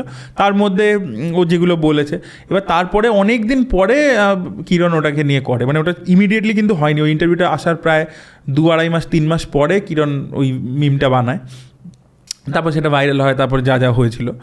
হ্যাঁ, বাট আমার মানে ওই সময় মনে হয়নি যে ট্রোলড হবে। আমার মনে হচ্ছে যে হ্যাঁ কিছু বলছে, কিছু জিনিস ভুল বলছে, যেটার সাথে আমি ডিসএগ্রি করি, বাট আমার মনে হয় ট্রোলড হবে আমি ভাবিনি। না, মানে আমার তখন অতটা আইডিয়াই ছিল না যে এটা মানে ট্রোলিং হতে পারে। অ্যান্ড কিরণ করেছিল আমার মনে হয় কোথাও এটা গুড হিউমারে করেছিল, বাট সেটা একটা কোথাও মিসকমিউনিকেশন হয়ে যায়, প্লাস কী হয় না ফ্যান্সরা অনেক ইগনাইট করে দেয়, সব মিলিয়ে ঝুলিয়ে আর কি একটা খুব বাজে ফর্ম নিয়েছিল। বাট তারপরে মানে ধীরে ধীরে ওটা মিটেও গেছে। মানে তারপর তো অঙ্কুশদাকে আমি তারপরেও ইন্টারভিউ করেছি, কথাও হয়, দেখাও হয়, পার্টিজ ইত্যাদিতে, তখনও মানে হি is very nice and all. তো এখন আমার মনে হয় ওটা বিটস মানে অনেক আগে হয়েছে, ওটা নিয়ে এখন জানি না কেন কথা হয়, বিকজ হয়তো সেই সময় খুবই এটা আলাদা লেভেলের হয়ে গেছিল। হ্যাঁ, বাট আমার মনে হয় হ্যাঁ, বাট এখনও মানে যদি কিরণ আর অঙ্কুশদার দেখা হয়, আমি জানি না, আমার চোখের সামনে হয়নি, বাট আই থিঙ্ক মানে সেগুলো সর্ট আউট হয়ে গেছে, এগুলো তো হয় আর মিটেও যায়। আমার মনে হয় মানে ট্রলটা হলো ঠিক আছে, তারপরে যে অঙ্কুশ হাজরার যে রিপ্লাইটা ছিল, হ্যাঁ, তারপরে ইন্টারভিউস ছিল, ওটার জন্য আরো বেশি ব্যাপারটা। না, অ্যাকচুয়ালি ব্যাপারটা কি হয় বলো তো, এটা আমি পরে ভেবে দেখেছিলাম যে অ্যাকচুয়ালি সেই সময়টা সোশ্যাল মিডিয়া ওয়াজ জাস্ট মানে কামিং ইন, মানে 2016-তে জিওর বুম হয়েছে, তারপরে ধীরে ধীরে আসছে। ফিল্ম ইন্ডাস্ট্রির যে সেলিব্রিটিরা, তারা তখনও হয়তো এতটা বেশি অ্যাকাস্টমড হয়নি, তারা প্রচণ্ড ছোট ছোট জিনিসে রেগে যেত। এটা আমার সাথেও হয়েছে, মানে ইভেন দেবদা একবার আমার উপর রেগে গেছিল। তাই? হ্যাঁ তো হ্যাঁ, মানে পাসওয়ার্ড বলে একটা ফিল্ম বেরিয়েছিল না, তো ওখানে ওই সময় রেগে গেছিলো। তো একটা ইন্টারভিউতে বলেছিল, আমার নাম না নিয়ে বলেছিল, বাট বোঝা ছিল আমাকেই বলছে আর কি, যে মানে তো এরকম হয়েছে। তো তখন অ্যাকচুয়ালি সেলিব্রিটিরা এই ব্যাপারটা এতটা বেশি, তারপরে কোভিডের সময় যখন তারাও দেখেছে যে সোশ্যাল মিডিয়ার কীভাবে বুম হয়েছে, হয়েছে, তো এখন আই থিঙ্ক তারা অনেক বেশি ব্যাপারটা বুঝতে পারে। সেই মুহূর্তে হয়তো তারা একরকম, ওই যে আমি বললাম যে একরকমভাবে তারা ট্রিটমেন্ট পেয়ে এসছে, ঠিক আছে, যে মেন স্ট্রিম মিডিয়া বা ফ্যান্সদের কাছে একরকমের ট্রিটমেন্ট পেয়ে এসছে, যেখানে হি ইজ গিভেন আ স্টেচার। সেখানে একটা সোশ্যাল মিডিয়া ইনফ্লুয়েন্সার, যে ওর থেকে বয়সেও ছোট, সেখানে বলছে, তো সেই মুহূর্তে দাঁড়িয়ে তখন হয়তো সে ওটা প্রসেস করতে পারেনি, তার মনে হচ্ছে কী করে আমাকে বলতে পারে, তো তখন হয়তো সেই, বাট এখন তারা বুঝে গেছে, এখন হয়তো সেমভাবে হয়তো রিয়াক্ট করবে। যদি হয়তো কিরণ এখন কিছু নিয়ে ট্রোল করে, আমার মনে হয় না সে রিয়াক্ট করবে বলে, he will take it as a good humour, কারণ সে বোঝে, যদি হয়তো তার খারাপও লাগে, but he won't react in a public platform like that. সেটারও এভলিউশন আর কি হয়েছে। মানে অঙ্কুশ হাজরা হয়তো ওটাকে বেশি পার্সোনালি নিয়ে নিয়েছিল, মনে নিয়ে নিয়েছিল। এখন আর ওটা বোঝে যে এটা পার্ট অফ ইন্টারনেট, মানে এরকম তো হবে। আর আরেকটা জিনিস যে মানে আমার ক্ষেত্রে, কারণ এই দুটো ব্যাপারে অনেকটা সিমিলার, তো আমি যেগুলো ফেস করি, তো আমার ক্ষেত্রে ধরো একটা ফোন বেরোলো, এবার আমি ফোনের ব্যাপারটা বললাম, এবার লোকজন বলবে যে তুমি ওই টেক ইউটিউবারকে কেন কপি করছো, এবার আমি তো বুঝাতে পারছি না যে ভাই স্পেসিফিকেশন এগুলো ফোনের, তো এগুলো তো আমি এবার 4 GB রেখে আমি তো 6 GB করে দিতে পারি না, জাস্ট বিকজ আমি ওর পরে ভিডিও বানাচ্ছি বলে। তো তোমাদের ক্ষেত্রে এরকম অসুবিধা হয়, মানে অন্য রিভিউয়ারের ওপিনিয়নের সাথে যখন একটু প্রবলেম হয় না? এটা তো হয়, এটা অডিয়েন্সই বেশি করে ইগনাইট করে, এটা ব্যাপারটা হচ্ছে। অ্যান্ড আমি এটা দেখেছি, আমি দেখেছি, এটা একটা তোমাকে বলছি, মানে এটা আমি জানি না কী কারণে হয়, আমার একটা রিজন আছে, বাট সেটা মানে আমি জানি না বলাটা ঠিক হবে কিনা। আমাদের একটা পোস্ট কলোনিয়াল হ্যাংওভার আছে, আমরা দেখি যে কেউ যদি ইংলিশে কিছু বলছে তাহলে আমাদের হেভি মজা লাগে, আমরা বলি ও ঠিক বলেছে। বাকি যে পরে যদি, এবার হচ্ছে কি আমি তোমাকে বলছি, আমাকে বলে কি, মানে অনেকবারই আমি দেখেছি যে অমুক একটা বড় চ্যানেল, তার থেকে তুই কপি করেছিস। এবার আমি দেখছি, এবার সে তাকে কিন্তু আমি পার্সোনালি চিনি, মানে ধরো যেহেতু আমি মানে কাজ করেছি ন্যাশনাল মিডিয়ার সাথে, সেও সেখানে কাজ করেছে, তাকে আমি চিনি, তার সাথে কথাও হয়েছে বহুবার, খুব ভালো করেই চিনি। এবার সে যেহেতু কিন্তু আমি তারপর কিছু ভিডিওর ক্ষেত্রে কী হয়েছে যে তার আর আমার পয়েন্ট মিলেছে, আমার ভিডিও কিন্তু আগে এসছে আমার, ইভেন তার ভিডিও এসছে প্রায় তার পরের দিন, কিন্তু তখন কিন্তু কেউ পয়েন্ট আউট করবে না তখন, কারণ ও ইংলিশে বলছে, ওর সাবস্ক্রাইবার বেসটা বড়, সবসময় কি না হিন্দিতেও যদি কেউ করে একটু বড় নজরে, এক্স্যাক্টলি সেটা একটু বড় নজরে দেখা হয়। আর দ্বিতীয় যেটা হয় যে সাবস্ক্রাইবার বেস কার বেশি, যদি ধরো তুমি একটা ফোনে রিভিউ করে তোমার থেকে বেশি সাবস্ক্রাইবার বেসওয়ালা কোনো হিন্দি ইউটিউবার যদি করে, তাকে বেশি প্রাধান্যটা দেওয়া হবে। তো এই জিনিসটা একটা হয়, এটা রেগুলারলি হয়। এবং ইভেন এর ফ্লিপ সাইডও আছে, মানে ধরো আমি করলাম, আমার থেকে যদি কম কারো সাবস্ক্রাইবার হয়, তাকেও ওই সেম জিনিসটা শুনতে হয় যে তুমি অরিত্র থেকে ওই পয়েন্টটা কপি করে নিলে। সো এটা মানে হয়, এবং এটা কিছু করার নেই, মানে এটা কিছুই করার নেই, কারণ তোমাকে এটা মেনেই নিতে হবে। মানে তুমি কতক্ষণ তাকে বোঝাবে, কতবারই জাস্টিফিকেশান দেবে, তার থেকে ভাই তুমি কাজ করে যাও। মানে যার বিশ্বাস করা সে করবে, যার বিশ্বাস করার নয় সে করবে না কিছুতেই, তুমি যতই জাস্টিফিকেশান দাও। তার উপরে মনে হয় তোমাদের কমিউনিটিতেও একটু প্রবলেম, মানে একটু মানে ক্ল্যাশেস হয় ডিফারেন্ট রিভিউয়ার্সদের মধ্যে। হ্যাঁ সেটা তো একটু তো বলা মানে একটু বেশি হয়, বাট না খুব বেশি হয় না। দেখো মানে আমি তোমাকে অনেস্টলি বলছি যে ধরো আমি কথা বলছি রূপম, আমি নাম নিয়েই বলছি, ধরো রূপমের সাথে আমার রিসেন্টলি একটু ঝামেলা হয়েছিল, রূপমস রিভিউ। তো ওর চ্যানেলে আপনারা সাবস্ক্রাইব করুন যারা দেখছেন, বিকজ রূপম খুব ভালো রিভিউ করে। তো রূপমের সাথে আমার একটু ঝামেলা হয়েছিল, বাট তারপরে সেটা মিটে গেছে, মানে পরের দিনই মিটে গেছে। অ্যান্ড তারপরেও আমরা দুটো ইন্টারভিউ করতে গেলাম পরপর, সেখানে দেখা হয়েছে, ইভেন ফোনেও কথা হয়েছে। So everything is back to normal, ঠিক আছে। অডিয়েন্সের মনে হচ্ছে আরে বাপরে কি ঝগড়া, তারা আলাদাই পুরো লেগে আছে তোমার ব্যাপারে এটা বললো। ধরো একটা সিনেমা, এবার এইটা ধরো হয় অনেক সময়, ধরো ওর ভালো লেগেছে আমার খারাপ লেগেছে, বা উল্টো মানে হতে পারে আমার ভালো লেগেছে ওর খারাপ লেগেছে। যেই এটা হবে তখন বলে তুমি ইচ্ছে করে ওকে টার্গেট করে করার জন্য, ও ভালো বলেছে তাই জন্য তুমি নেগেটিভ বলতে, বা ও বাজে বলেছে বাট তুমি ভালো বলছো। তো এই জিনিসটা হয় অডিয়েন্সের তরফ থেকে, তো এটা কিছু করার নেই, ওটা তোমাকে অ্যাকসেপ্ট করে যেতে হবে। ও আচ্ছা এই ভিডিওটাতে কি তুমি রূপমকে বললে, এই ভিডিওটাতে কি তুমি রূপমকে রিপ্লাই দিলে ইনডাইরেক্টলি, অডিয়েন্স আলাদাই করছে। আবার অডিয়েন্স বলে আরেকটা রিপ্লাই দাও, ভালো মানে মজা হয়ে যায়, এন্টারটেনমেন্ট হয়ে যায়। বাট হ্যাঁ রূপমের সাথে এটা মিটে গেছে, আর আগেও একবার হয়েছিল, বাট সেটাও মিটে গেছিলো। অনেক সময় এরকম হয়েছে কি মানে ধরো রিপ্লাই ওই যে হয়েছে, বাট সেটা কিন্তু আমরা মানে জিজ্ঞেস করে, ধরো আমি একটা কোনো ডিরেক্টরকে নিয়ে বলেছিলাম যে আমার মনে হচ্ছে এই ডিরেক্টর আর কি ইন্ডাস্ট্রির কিছু ক্ষতি করেছেন। উনি যেভাবে ছবি করেছেন, উনি এখন নেই আমাদের মাঝে, বাট উনি যেভাবে সিনেমা করেছেন তাতে ইন্ডাস্ট্রির ফাইন্যান্সিয়াল লস হয়েছে। তো রূপম আমাকে মেসেজ করলো যে আমার এই টপিকটা নিয়ে আরেকটা পার্সপেক্টিভ আছে, আমি তোমাকে একটা মানে রিপ্লাই দিয়ে ভিডিও বানাচ্ছি। আমি বললাম হ্যাঁ শিওর। তো ও নিজের পয়েন্ট অফ ভিউটা যে না আমার মনে হয় যে না এই কারণে ফাইন। অডিয়েন্স তখন আলাদা, না অডিয়েন্স ভাবছি যে আরে এরকম বললো, বাট ওটা কিন্তু আমরা আলোচনা করি যে হ্যাঁ আমি এটা তোমাকে মানে একটা কাউন্টার আমার লজিক আছে, I want to give that. হ্যাঁ শিওর নো প্রবলেম। আমি কখনো আর যে ধরো আমাকে রিপ্লাই দিয়েছে আমি তার সাথেও কথা বলি, আমার কারোর সাথে কোনো পার্সোনাল লেভেলে কোনো প্রবলেম নেই, কেনই বা হবে, তাই না? মানে ইটস মানে কি এমন সিরিয়াসলি ব্যাপারটাকে নিয়ে একদম সে ঝগড়াঝাঁটি করে তো লাভ নেই কোনো। তো হ্যাঁ মানে হ্যাঁ এবার দেখো কিছু যে জিনিসটা নিয়ে প্রাইমারিলি আমাদের কমিউনিটির মধ্যে প্রবলেম হয়, এই যে ফ্যান কেটারিং করে না, ফ্যান ট্রিগারিং একটা করে দেওয়া হয়। মানে ধরো যেহেতু এখানে একটা মানে অনেকগুলো স্টার বেসড আছে, তো মানে যেহেতু সিনেমা হচ্ছে, সিনেমাকে নিয়েই কথা হচ্ছে, অনেক স্টার আছে, এবার স্টারদের একটা ডাই হার্ট ফ্যান ফলোয়িং আছে। তুমি যে প্রথমে জিজ্ঞেস করছিলে না যে কতটা ভালোবাসে কী হয়, এবার ব্যাপার হচ্ছে কি তাদেরকে ধরো মানে তুমি ধরো আমি একটা স্টারের ছবি এসছে, আমি খারাপ বললাম, এটা আমার পয়েন্ট অফ ভিউ, আমি শেয়ার করলাম। এবার ধরো আজকে ধরো তুমি বাঘাযতীনকে খারাপ বললে, তাই তো? তুমি দেখবে কিছু লোক তোমায় গালাগালি দেবে। এবার ধরো একটা কোনো লোক ট্রিগার করছে কিছু ফ্যান্সদেরকে যে দেখো ওই ছেলেটা কি একটা টেক রিভিউ করে, ও কি করে সিনেমা নিয়ে কথা বললো, যা ওকে গিয়ে গালাগালি দে, কি বোঝে সিনেমার, বুঝলে তো? হ্যাঁ এবার তখনই এইটা হচ্ছে, তখন কি হচ্ছে, এবার সেই পুরো যারা ধরো তোমার এই ভিডিওটা দেখেও নি বা অত সিরিয়াসলি নিচ্ছিল না ব্যাপারটাকে, যে হ্যাঁ ও তো নিজের ফিডব্যাক দিয়েছে অ্যাজ অ্যান অডিয়েন্স ওর যেরকম লেগেছে, এবার তারাও এসে তখন তোমাকে অ্যাটাক করতে শুরু করছে। এবং সেই অ্যাটাকটা কিন্তু তখন আর সিনেমার লেভেলে থাকছে না, তখন ওটা পার্সোনাল লেভেলে বডি শেমিং ইত্যাদির দিকে চলে যাচ্ছে। আমার প্রবলেমটা সেটা নেই যে তুমি এরকম ফ্যানদেরকে ট্রিগার করছো কেন। সেটা কারা করে? এটা কিছু ইউটিউবার্স আছে পার্টিকুলারলি যারা হ্যাঁ ইউটিউবাররাই করছে, মানে এই মুভি রিভিউর কিছু আছে কিছুজন যারা আর কি ওটা করে সেই ফ্যান বেসটাকে কেটার করে দিলে তুমি, মানে আমি যেহেতু খারাপ বলেছি ও ভালো বললো, ওই ফ্যানটা ওকে সাবস্ক্রাইব করে গেল অ্যান্ড তাকে ট্রিগার করে তুমি আমাকে আর কি নিয়ে ভিডিও করে গেলে। আরে বুঝলে তো এই যে প্রসেসটা, এবার এইটা কিন্তু লং টার্ম সাস্টেনেবিলিটি নেই এটার, কারণ আজকে তুমি ভালো বলে নিলে তাকে, এবার তারপরে সে তোমার ভিডিও আবার কখন দেখবে, যখন ওই হিরোর ছবিটা আসবে। তোমার তো ও তো তোমার ফ্যান হচ্ছে না, ও তো সেই হিরোটারই ফ্যান। ও তোমার কথা বা কিছু দেখে তো তোমাকে সাবস্ক্রাইব করছে না, ও সাবস্ক্রাইব করছে কারণ সেই মুহূর্তে তো তার হিরোকে কেউ একটা খারাপ বলেছিল, তুমি তাকে ভালো বলে একটা জাস্টিফিকেশান দিয়েছো, তাই তোমাকে সাবস্ক্রাইব করে গেছে। কিন্তু আলটিমেটলি তোমার সে ফ্যানও হয়নি বা তোমার রেগুলার যে ফলোয়ার তোমার ভিডিও দেখছে তাও কিছু নয়। এই কালচারটার আমার প্রবলেম আছে। আমার মনে হয় এটা মুভি রিভিউ নয়, এটা কখনোই মুভি রিভিউ নয় বা এটা সিনেমা নিয়ে আলোচনা নয়, এটা হচ্ছে জাস্ট একটা হেট্রেড ছড়ানো। কারণ প্রত্যেকটা লোকের পার্সপেক্টিভ থাকে। এখন ধরো আমার বাঘাযতীনে কিছু জিনিস খুব ভালো লেগেছে, এবার আমি একটা অন্য পার্সপেক্টিভ দিয়ে দেখছি ব্যাপারটাকে, তুমি ধরো অন্য পার্সপেক্টিভ দিয়ে দেখছো, ঠিক আছে। আবার হয়তো একটা লোক হতে পারে যার ধরো বাঘাযতীন একেবারে ভালো লাগেনি, বা কারোর হয়তো খুব ভালো লেগেছে, মাস্টারপিস মনে হয়েছে। সব কটা পার্সপেক্টিভই তো হতে পারে, কারণ এটা তো যে কোনো জিনিস, ওই যে প্রথমেই বললাম যে বিরিয়ানি আর ফ্রাইড রাইসের মতো।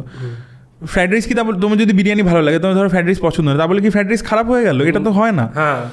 তো এই যে ব্যাপারটা, সেইটাই আর কি কোথাও একটা গিয়ে এখানে প্রচণ্ড বেশি, যেটা হিন্দির মধ্যে কম কম্পারেটিভলি, মানে নেই বলতে গেলেই চলে, এখানে সেটা প্রচণ্ড বেশি। মানে কোনো এই পার্টিকুলার ধরো রিভিউয়ার যে চ্যানেল হয়তো তোমার থেকে অনেকটা একটু ইনিশিয়াল স্টেজেসে আছে, তো ওরা পার্টিকুলারলি কেটার করে। মানে আমি যেমন জেনুইনলি দেবের ফ্যান, মানে আমি জেনুইনলি দেবের সিনেমা দেখেছি, যে আমি বাঘাযতীন বাজে বলছি কিন্তু আমি দেখেছি, ঠিক আছে। আর কেউ যদি আমাকে বলতে আসে, আমি তাতেও আমি বলতে পারি যে আমি ওর থেকে বেশি সিনেমা আমি হলে গিয়ে দেখেছি, ওদের টরেন্টে আমার থেকে বেশি দেখেছি, কিন্তু আমি হলে গিয়ে টিকিট কেটে ওর থেকে বেশি, তো আমার তো অধিকার আছে বলো। অফকোর্স। তো হ্যাঁ বলো। হ্যাঁ, তো আমি ওটাই জিজ্ঞেস করছি যে এই যে ইউটিউবার মানে যাদের রিভিউয়ার যাদের কথা বলে, যারা এই কেটার করে, ওরা কি এরকম কোনো এক্সপেকটেশনে কেটার করে যে হয়তো ফিউচারে যার ইয়ে করছে তার সাথে ভালো কিছু অপরচুনিটিস পায়, যেহেতু সবসময় তো ভালো কথা বলছে? হ্যাঁ ডেফিনেটলি, সেটা তো একটা কারণ আছে। আর একটা হচ্ছে দেখো সাবস্ক্রাইবার বেস গেইন করা ফার্স্ট, সেকেন্ড হচ্ছে কি হ্যাঁ চলো তাহলে একটা ইন্টারভিউ পেয়ে যাবো, একটা প্রিমিয়ারে আমাকে ডেকে নেবে। এবং দেখো প্রত্যেকেরই একটা ইচ্ছা আছে যে হ্যাঁ একটা ফিল্ম ইন্ডাস্ট্রি সেলিব্রিটির সাথে আমি একটা ছবি তুলছি কি ইন্টারভিউ করছি কি হোয়াট এভার, তো সেটা একটা আলাদা ইম্পর্টেন্স আছে, তো সেইটা লোকে চায় যে হ্যাঁ আমিও পাই, তো সেই জন্য সেই সব কারণগুলো ইয়ে হয়। আর তুমি বললে যে ইনিশিয়াল স্টেজেসে তোমার অনেক চ্যালেঞ্জেস ফেস হয়েছে এই যখন রিভিউ করছে এতে, তো পার্টিকুলারলি কেমন ইয়ে থাকে? আর তার থেকে বড় কথা, তুমি যখন কোনো একটা ট্রেলার বা ইয়েটাকে একটুখানি ক্রিটিসাইজ করলে, তো তার কি তুমি ইয়ে পেয়েছো? মানে প্রথম এখন কেউ কিছু বলে না, তখন প্রথম দিকে কিছু বললে মানে ইট ওয়াজ এক্সট্রিম, যে বললাম না, যেহেতু সোশ্যাল মিডিয়াটাকে ওরা মানে নিতে পারতো না, didn't know how to process it. So মানে আমার কাছে থ্রেড কলস এসছে যে তুমি জানো আমাদের কোথায় কোথায় লিঙ্ক আছে, আমরা কি করে দিতে পারি তোমার চ্যানেলটাকে। আমার চ্যানেলটাকে ইভেন উড়িয়ে দেওয়ারও চেষ্টা করা হয়েছিল, মানে স্ট্রাইকস এসেছিলো, মাল্টিপল কপিরাইট স্ট্রাইকস। তারপরে অনেক কিছু ইউজ তখন কি করতে, তখন ইউজ করতাম অ্যাকচুয়ালি। আজকে লোকে জানে না যে আমি কেন করি না, যারা প্রথম দিকে দেখেছে, বিকজ আমার চ্যানেলে স্ট্রাইক চলে এসেছিলো। সো একটা নয়, মাল্টিপল স্ট্রাইকস এসেছিলো, বাট সামহাও মানে চ্যানেল ডিলিট হয়নি। তারপরে সে অনেক কিছু ফেস মানে ওই চ্যালেঞ্জেস হয়েছে। তাই জন্য রিসেন্টলি আমি যখন দেখলাম যে লাস্ট ইয়ার না, তার আগের বছর মানে একটা প্ল্যাটফর্ম, একটা ওটিটি প্ল্যাটফর্ম কিছু চ্যানেলসদেরকে স্ট্রাইক দিয়েছিল। তুমি বলেছিলে। তো তখন আমি বললাম না ভাই, আমার সাথে হয়েছিল, তখন কেউ ছিল না, আমি কাউকে বলতে পারিনি, কারোর থেকে হেল্প নিতে পারিনি, আমি জানতাম না, নতুন ছিলাম, but I will raise my voice.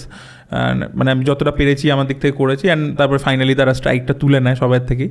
তো হ্যাঁ, তো সেই জিনিসটা মানে এইগুলো অনেক ফেস করতে হয়েছে। থ্রেড কলস তো প্রচুর এসছে, কিছু ডিরেক্টরসরা প্রচুর রেগে গেছে, ফোন করেছে, চেঁচিয়েছে। আমি ইন্টারভিউ নিয়েছি, ধরো ইন্টারভিউ নেওয়া হয়ে গেছে, এডিট করা হয়ে গেছে, আমাকে ফোন করে বলে যে এই ফুটেজটা তুমি লাইভ করবে না, আমি তোমার সাথে ইন্টারভিউ দিতে চাই না, হ্যাঁ দেন উল্টো পাল্টা। তোমার ওই রিভিউ দেখার পরে বা ট্রেলার রিঅ্যাকশন, মানে ইন্টারভিউটা দিয়ে দিয়েছে, তখন দেখা ছিল না, তারপর দেখেছে ট্রেলার রিভিউটা, তারপরে গিয়ে বলছে আমি করবো না, মানে এটা লাইভ করো না। আমি বলছি হ্যাঁ ঠিক আছে, করিনি। তো এই জিনিসপত্রগুলো হয়েছে সেই সময়।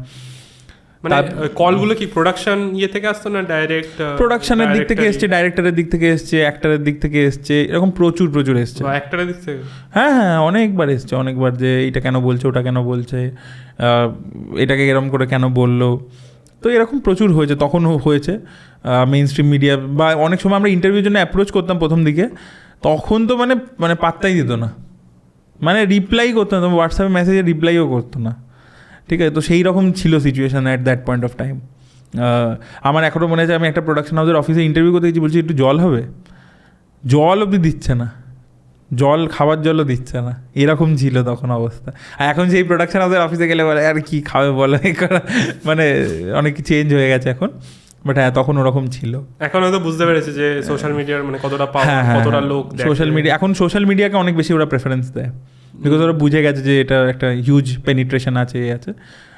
বাট হ্যাঁ, আমাদের অনেস্টিটাকে মেনটেন করতে হবে, টেকেন ফর গ্রান্টেড নিলে হবে না, যে ওরা আমাদেরকে প্রায়োরিটি দিচ্ছে বলে আমি যা খুশি তাই করছি, যে হ্যাঁ পুরো জিনিসটাই ট্রানজ্যাকশনাল হয়ে গেছে, আমি আমার অনেস্টি ছেড়ে দিচ্ছি। যেটা আমার প্রথম দিনকে যেটা উদ্দেশ্য ছিল, সেইটাই আজকেও আমার থাকা উচিত। দ্যাট শুড বি দ্য গোল। আমি পার্সোনালি দেখেছি, তুমি ধরো একটা ট্রেলারের মানে অতটা তুমি ক্রিটিসাইজ করে রিভিউ দিলে, তারপরে ধরো তুমি সেই কাস্টের সাথে ইন্টারভিউ করছো, সেখানেও কিন্তু তুমি তোমার পয়েন্টসের সাথে পুরো একদম স্টিক থাকবে, মানে তুমি ওদের সামনেই বলতে যে এটা এরকম কেন হচ্ছে, কেন খালি এরকম ফ্যামিলি ড্রামা হচ্ছে, এটা কি একটা সেফ না, তুমি একদম ভোকাল ছিলে। তো ওদের থেকে একটুখানি আসতো না যে তুমি আমার ব্যাপারে মানে নেগেটিভ পয়েন্টস তো শুনলেই একটুখানি অ্যাগ্রেসিভ হয়ে যেত আগে, এখন কি ওটা না? দেখো, তারপর ধরো ধীরে ধীরে যখন গ্রো করেছে, আর ধরো যারা ইন্টারভিউস দিতে রাজি হচ্ছে, তারাও তো আমাকে দেখছে যে আমি ওপেনলি বলছি, আমি তো কোনো মানে লুকোচাপা ঢাকা করছি না। তো যখন ইন্টারভিউ নিতে যাচ্ছি, আমার আই থিঙ্ক মানে আমি অলরেডি পাবলিক প্ল্যাটফর্মে একটা কথা বলেছি, আমি ইন্টারভিউতে সেটাকে কেন চেঞ্জ করে দেবো? তখন লোকে আমাকে বলতে পারে যে ভাই তুমি তো তাহলে মানে ওখানে একরকম বলছিলে, এখানে একরকম বলছো, যেহেতু সামনে গেছো বলে। তা আমি সেটাকে যতটা ভদ্রভাবে আর্টিকুলেট করে বলা যেতে পারে, but I will stick to the negative point, যে আমার এটা মনে হচ্ছে নেগেটিভ, এটা হয়নি, এটা ঠিক হয়নি। তখন সে ডিরেক্টর নিজের এক্সপ্লেনেশন দিতে পারে যে আমার এই কারণে করতে পারিনি, বা এটা হয়তো আমি করতে চেয়েছি, হয়তো কমিউনিকেট হয়নি, হতে পারে। অনেক সময় ডিরেক্টর রেগেও যেতে পারে, তর্কও করতে পারে। So anything can happen, but I will stick to my point. কিছু ডিরেক্টরস বা অ্যাক্টররা এরকম বলতো যে মানে আমি শুনেছি যে ফিল্ম বোঝার জন্য একটা নলেজ দরকার, সামথিং লাইক দ্যাট। তারপর আরেকজন বলতো যে তুমি একটা ট্রেলার দেখছো, সেখানে পুরো গল্পে কোনো নেই, সেটাই তুমি কি করে রিভিউ বা দিচ্ছ, এরকম কয়েকজন এরকম কথাবার্তা বলতো। তো মানে ওগুলো তোমাকেই ডাইরেক্ট করে আমার মনে হয় বলতো সেই টাইমে। হ্যাঁ বলতে পারে, সেটা যদি বলে থাকে আমি কি বলতে পারি আর কি। কিন্তু তারপরে আবার এখন কি ওটা চেঞ্জ হয়েছে? এখন একটু দেখো এখন পিছনে গিয়ে কি বলছে আই ডোন্ট নো, সামনে তো বলে না কিছু। অ্যান্ড আমার যেটা খারাপ লাগে আমি সামনেই বলে দিই, মানে আমি সামনেও দেখা হলে আমি সেমই কথা বলবো যে হ্যাঁ না এটা আমার জন্য ওয়ার্ক করেনি। আমার এই জিনিসটা মানে সব থেকে তোমার ব্যাপারে বেস্ট লাগে, কারণ মানে অনেকেই হয় যে এমনি ঘরের ভেতরে তো বলতে পারে এটা ভালো না ওটা ভালো না, কিন্তু ওদের সামনে বসে বলতে গেলে তোমার তো জিগরা দরকার, মানে আর তোমাকে মানে তোমার নিজের এথিক্সের কাছে একদম থাকতে হবে। জাস্ট বিকজ আমাকে ডেকেছে খাইয়েছে, অবশ্যই না এটা 100%, মানে তুমি যেটা ফিল করো সেটা ইউ টেল দেম ক্লিয়ারলি। মানে আমার মনে হয় এটাই বেস্ট, তবেই আর কি তুমি একটা ভালো ইন্টারভিউ কন্ডাক্ট করতে পারবে। যেরকম ধরো অনির্বাণ ভট্টাচার্য, আমার some of the best interviews আর উইথ হিম, ঠিক আছে। এবার অনির্বাণ ভট্টাচার্য অনেক জিনিসের সাথে আমি এগ্রি করি না, একেবারে এগ্রি করি না। কিছু সিনেমাতে তার পারফরমেন্স আমার ভালো লাগে না, তার ডিরেক্টোরিয়াল স্কিলস এক্সট্রাঅর্ডিনারি, ঠিক আছে। সেটা মন্দার বলে যে সিরিজটা হয়েছে, হি ওয়াজ এক্সট্রাঅর্ডিনারি ইন দ্যাট, বাট কিছু জিনিসের সাথে আমি এগ্রি করি না। তা আমি সেটা পরিষ্কার বলি, ইভেন যখন সামনেও দেখা হয় আমি পরিষ্কার বলি। ইভেন ইন্টারভিউর মধ্যেও তুমি দেখবে যে বলি যে তুমি যে এই কথাটা বললে এটা একরকম তখন বললে, পরে আরেক রকম কথা বললে। আমি বলেছি, তুমি দেখবে চালিয়ে দেখে নিতে পারো, ফিল্ম কোম্পানির লোকালে পেয়ে যাবে ইন্টারভিউটা। আমি কিন্তু সামনেই বলেছি। তা আমার মনে হয় কোথাও ওই যে ক্ল্যারিটিটা যদি তোমার থাকে, তবেই কোথাও না একটা ভালো ইন্টারভিউ বেরোবে, বা একটা কোথাও মানে যেটা দর্শক আর কি মানে থ্রু দ্য ইন্টারভিউ কিছু দেখতে পাবে। তাই জন্যই আমার অনির্বাণ ভট্টাচার্যের সাথে যত ইন্টারভিউ হয়েছে তুমি দেখো, তার যে কোয়ালিটিটা is always on that level, because he also accepts that যে হ্যাঁ ঠিক আছে চলো, ও যেটা ফিল করেছে ওটা বলেছে। এবার আমার সাথে এখন যখন কনভারসেশন করতে এসেছে পুরো ওপেনলি বলছি, যেটা আমি ফিল করছি সেটাই এক্স্যাক্টলি বলছি, যে ব্যোমকেশ নিয়ে করতে গেছি, হ্যাঁ এইটা মনে হচ্ছে, তোমার কি মনে হচ্ছে। ও নিজের পার্সপেক্টিভটা রাখছে। তো এই ক্ল্যারিটিটা থাকলে আমার মনে হয় কোথাও একটা গিয়ে আরও বেটার কনভারসেশনস, যখন আমরা এখন যে কথা বলছি অনেক বেশি আমরা ওপেন আপ হয়ে কথা বলছি, তার আগেও যখন আমরা কথা বলেছি, তার আগে আমাদের মেসেজে কিন্তু খুব একটা কথা হয়নি, এসে আমরা কিছুক্ষণ গল্প করলাম, তারপরে আমরা খুব ওপেনলি কথা বলছি। তো যেটা আমি ফিল করছি আমি বলছি, তুমি যেটা ফিল করছো সেটা বলছো। সো এটাতে আমার মনে হয় কোথাও একটা কি অডিয়েন্সও না ওই রিয়েল মানে র ব্যাপারটা দেখতে পায়, ফিল করতে পারে। তো সেটা আই থিঙ্ক বেটার আর কি। তোমার ডেফিনেটলি তোমার আমি ভিডিওসের থ্রুতে তোমার অডিয়েন্সরাও জানে, আর আমিও যেহেতু দেখি, তো তোমার শাহরুখ খানের প্রতি মানে একটা অ্যাটাচমেন্ট আছে। তো তোমার পার্টিকুলারলি শাহরুখ খানের কোন অ্যাসপেক্টসগুলো বেশি ভালো লাগে, সব থেকে বেস্ট লাগে, বা কি মনে হয় তোমাকে তোমার মনে হয় যে শাহরুখ খান বানিয়েছে? শাহরুখ খান বানিয়েছে, দেখো সবচেয়ে প্রথমে হচ্ছে কি শাহরুখ খানের মধ্যে কিন্তু প্রচুর ট্রান্সফরমেশন এসেছে। তুমি যদি ওর প্রথম থেকে জার্নি বা ইন্টারভিউস ফলো করো, আমি সিনেমা বলছি না, আমি বলছি ও যদি ইন্টারভিউসগুলো তুমি ফলো করো তাহলে তুমি দেখবে শাহরুখ খান যখন প্রথম দিকে এসেছিল হি was very raw and he ওয়াজ আনঅ্যাপোলজেটিক, ঠিক আছে। একবার মানে বলছে যে অমিতাভ বচ্চন গ্রেটেস্ট, তখন বলছে যে আপ গ্রেটেস্ট হো লেকিন मैं आपसे थोड़ा सा बेटर हो। So he was very confident about his craft, he was very raw and real and to the মানে একদম অন ফেস কথা বলছে, এ করছে, সেই একটা ব্যাপার ছিল। এখন তুমি যদি দেখো he has become more diplomatic, অনেক আর্টিকুলেট করে কথা বলে অনেক বেশি, এবং সামনের লোকের সাথে যখন মানে বিহেভ করবে, এবং যেহেতু আমি ন্যাশনাল মিডিয়ার সাথে কাজ করেছি, ওখানে আমি যারা ইন্টারভিউ করেছে তাদের থেকে এক্সপিরিয়েন্স শুনেছি যে শাহরুখ খান ধরো একটা মানে ইন্টারন্যাশনাল কোনো জার্নালিস্টকে ধরো ইন্টারভিউ দিচ্ছে বা পডকাস্টে গেছে, তাকে যেভাবে ট্রিট করবে, আর তুমি ধরো একটা একদম লোকাল মিডিয়া চ্যানেল থেকে গেছো, তোমাকেও সেমভাবে ট্রিট করবে, অ্যান্ড জানে যে কীভাবে সামনের লোকটাকে কমফর্টেবল করাতে হয়। সো সেই অ্যাসপেক্টটা খুব ভালো লাগে, মানে খুব নিজেকে এক্সপ্রেস করতে পারে খুব ভালোভাবে, এবং তার ইন্টারভিউসগুলো খালি মনে হয় না যে সে নিজেকে অ্যাজ আ হিরো হিসাবে সেলিব্রেট করছে, তার কথাগুলো সবসময় না তাকে রিফ্লেক্ট করে। মানে আমি খালি ইন্টারভিউসের কথা বলছি আপাতত, যে মানুষটা কীরকম, মানুষটার থিঙ্কিংটা কীরকম, ঠিক আছে, সেই জিনিসটা, বা যে আর প্রচুর যে হার্ডওয়ার্ক করতে পারে, প্রচুর হার্ডওয়ার্ক করতে পারে। মানে শাহরুখ খানের ব্যাপারে তুমি যদি পড়ো করো, যে মানে যেভাবে প্রচুর খাটে, ঘুমোই না প্রায়, ঠিক আছে, আর এখনও খেটে যায়, মানে এত সাকসেস পাওয়ার পরেও ও টেকেন ফর গ্রান্টেড নেয় না ব্যাপারটাকে। তো সেই যে অ্যাসপেক্টগুলো, এই সব মিলিয়ে যে how two behave, how to present your self, how to change your self, how to adapt, ঠিক আছে, সেই যে জিনিসগুলো করা সেইগুলো অবশ্যই, এবং হার্ডওয়ার্কটা অবশ্যই, এই সব মিলিয়ে আর কি শাহরুখকে ভালো লাগে, মানে পার্সোনালিটিটাকে খুব ভালো লাগে।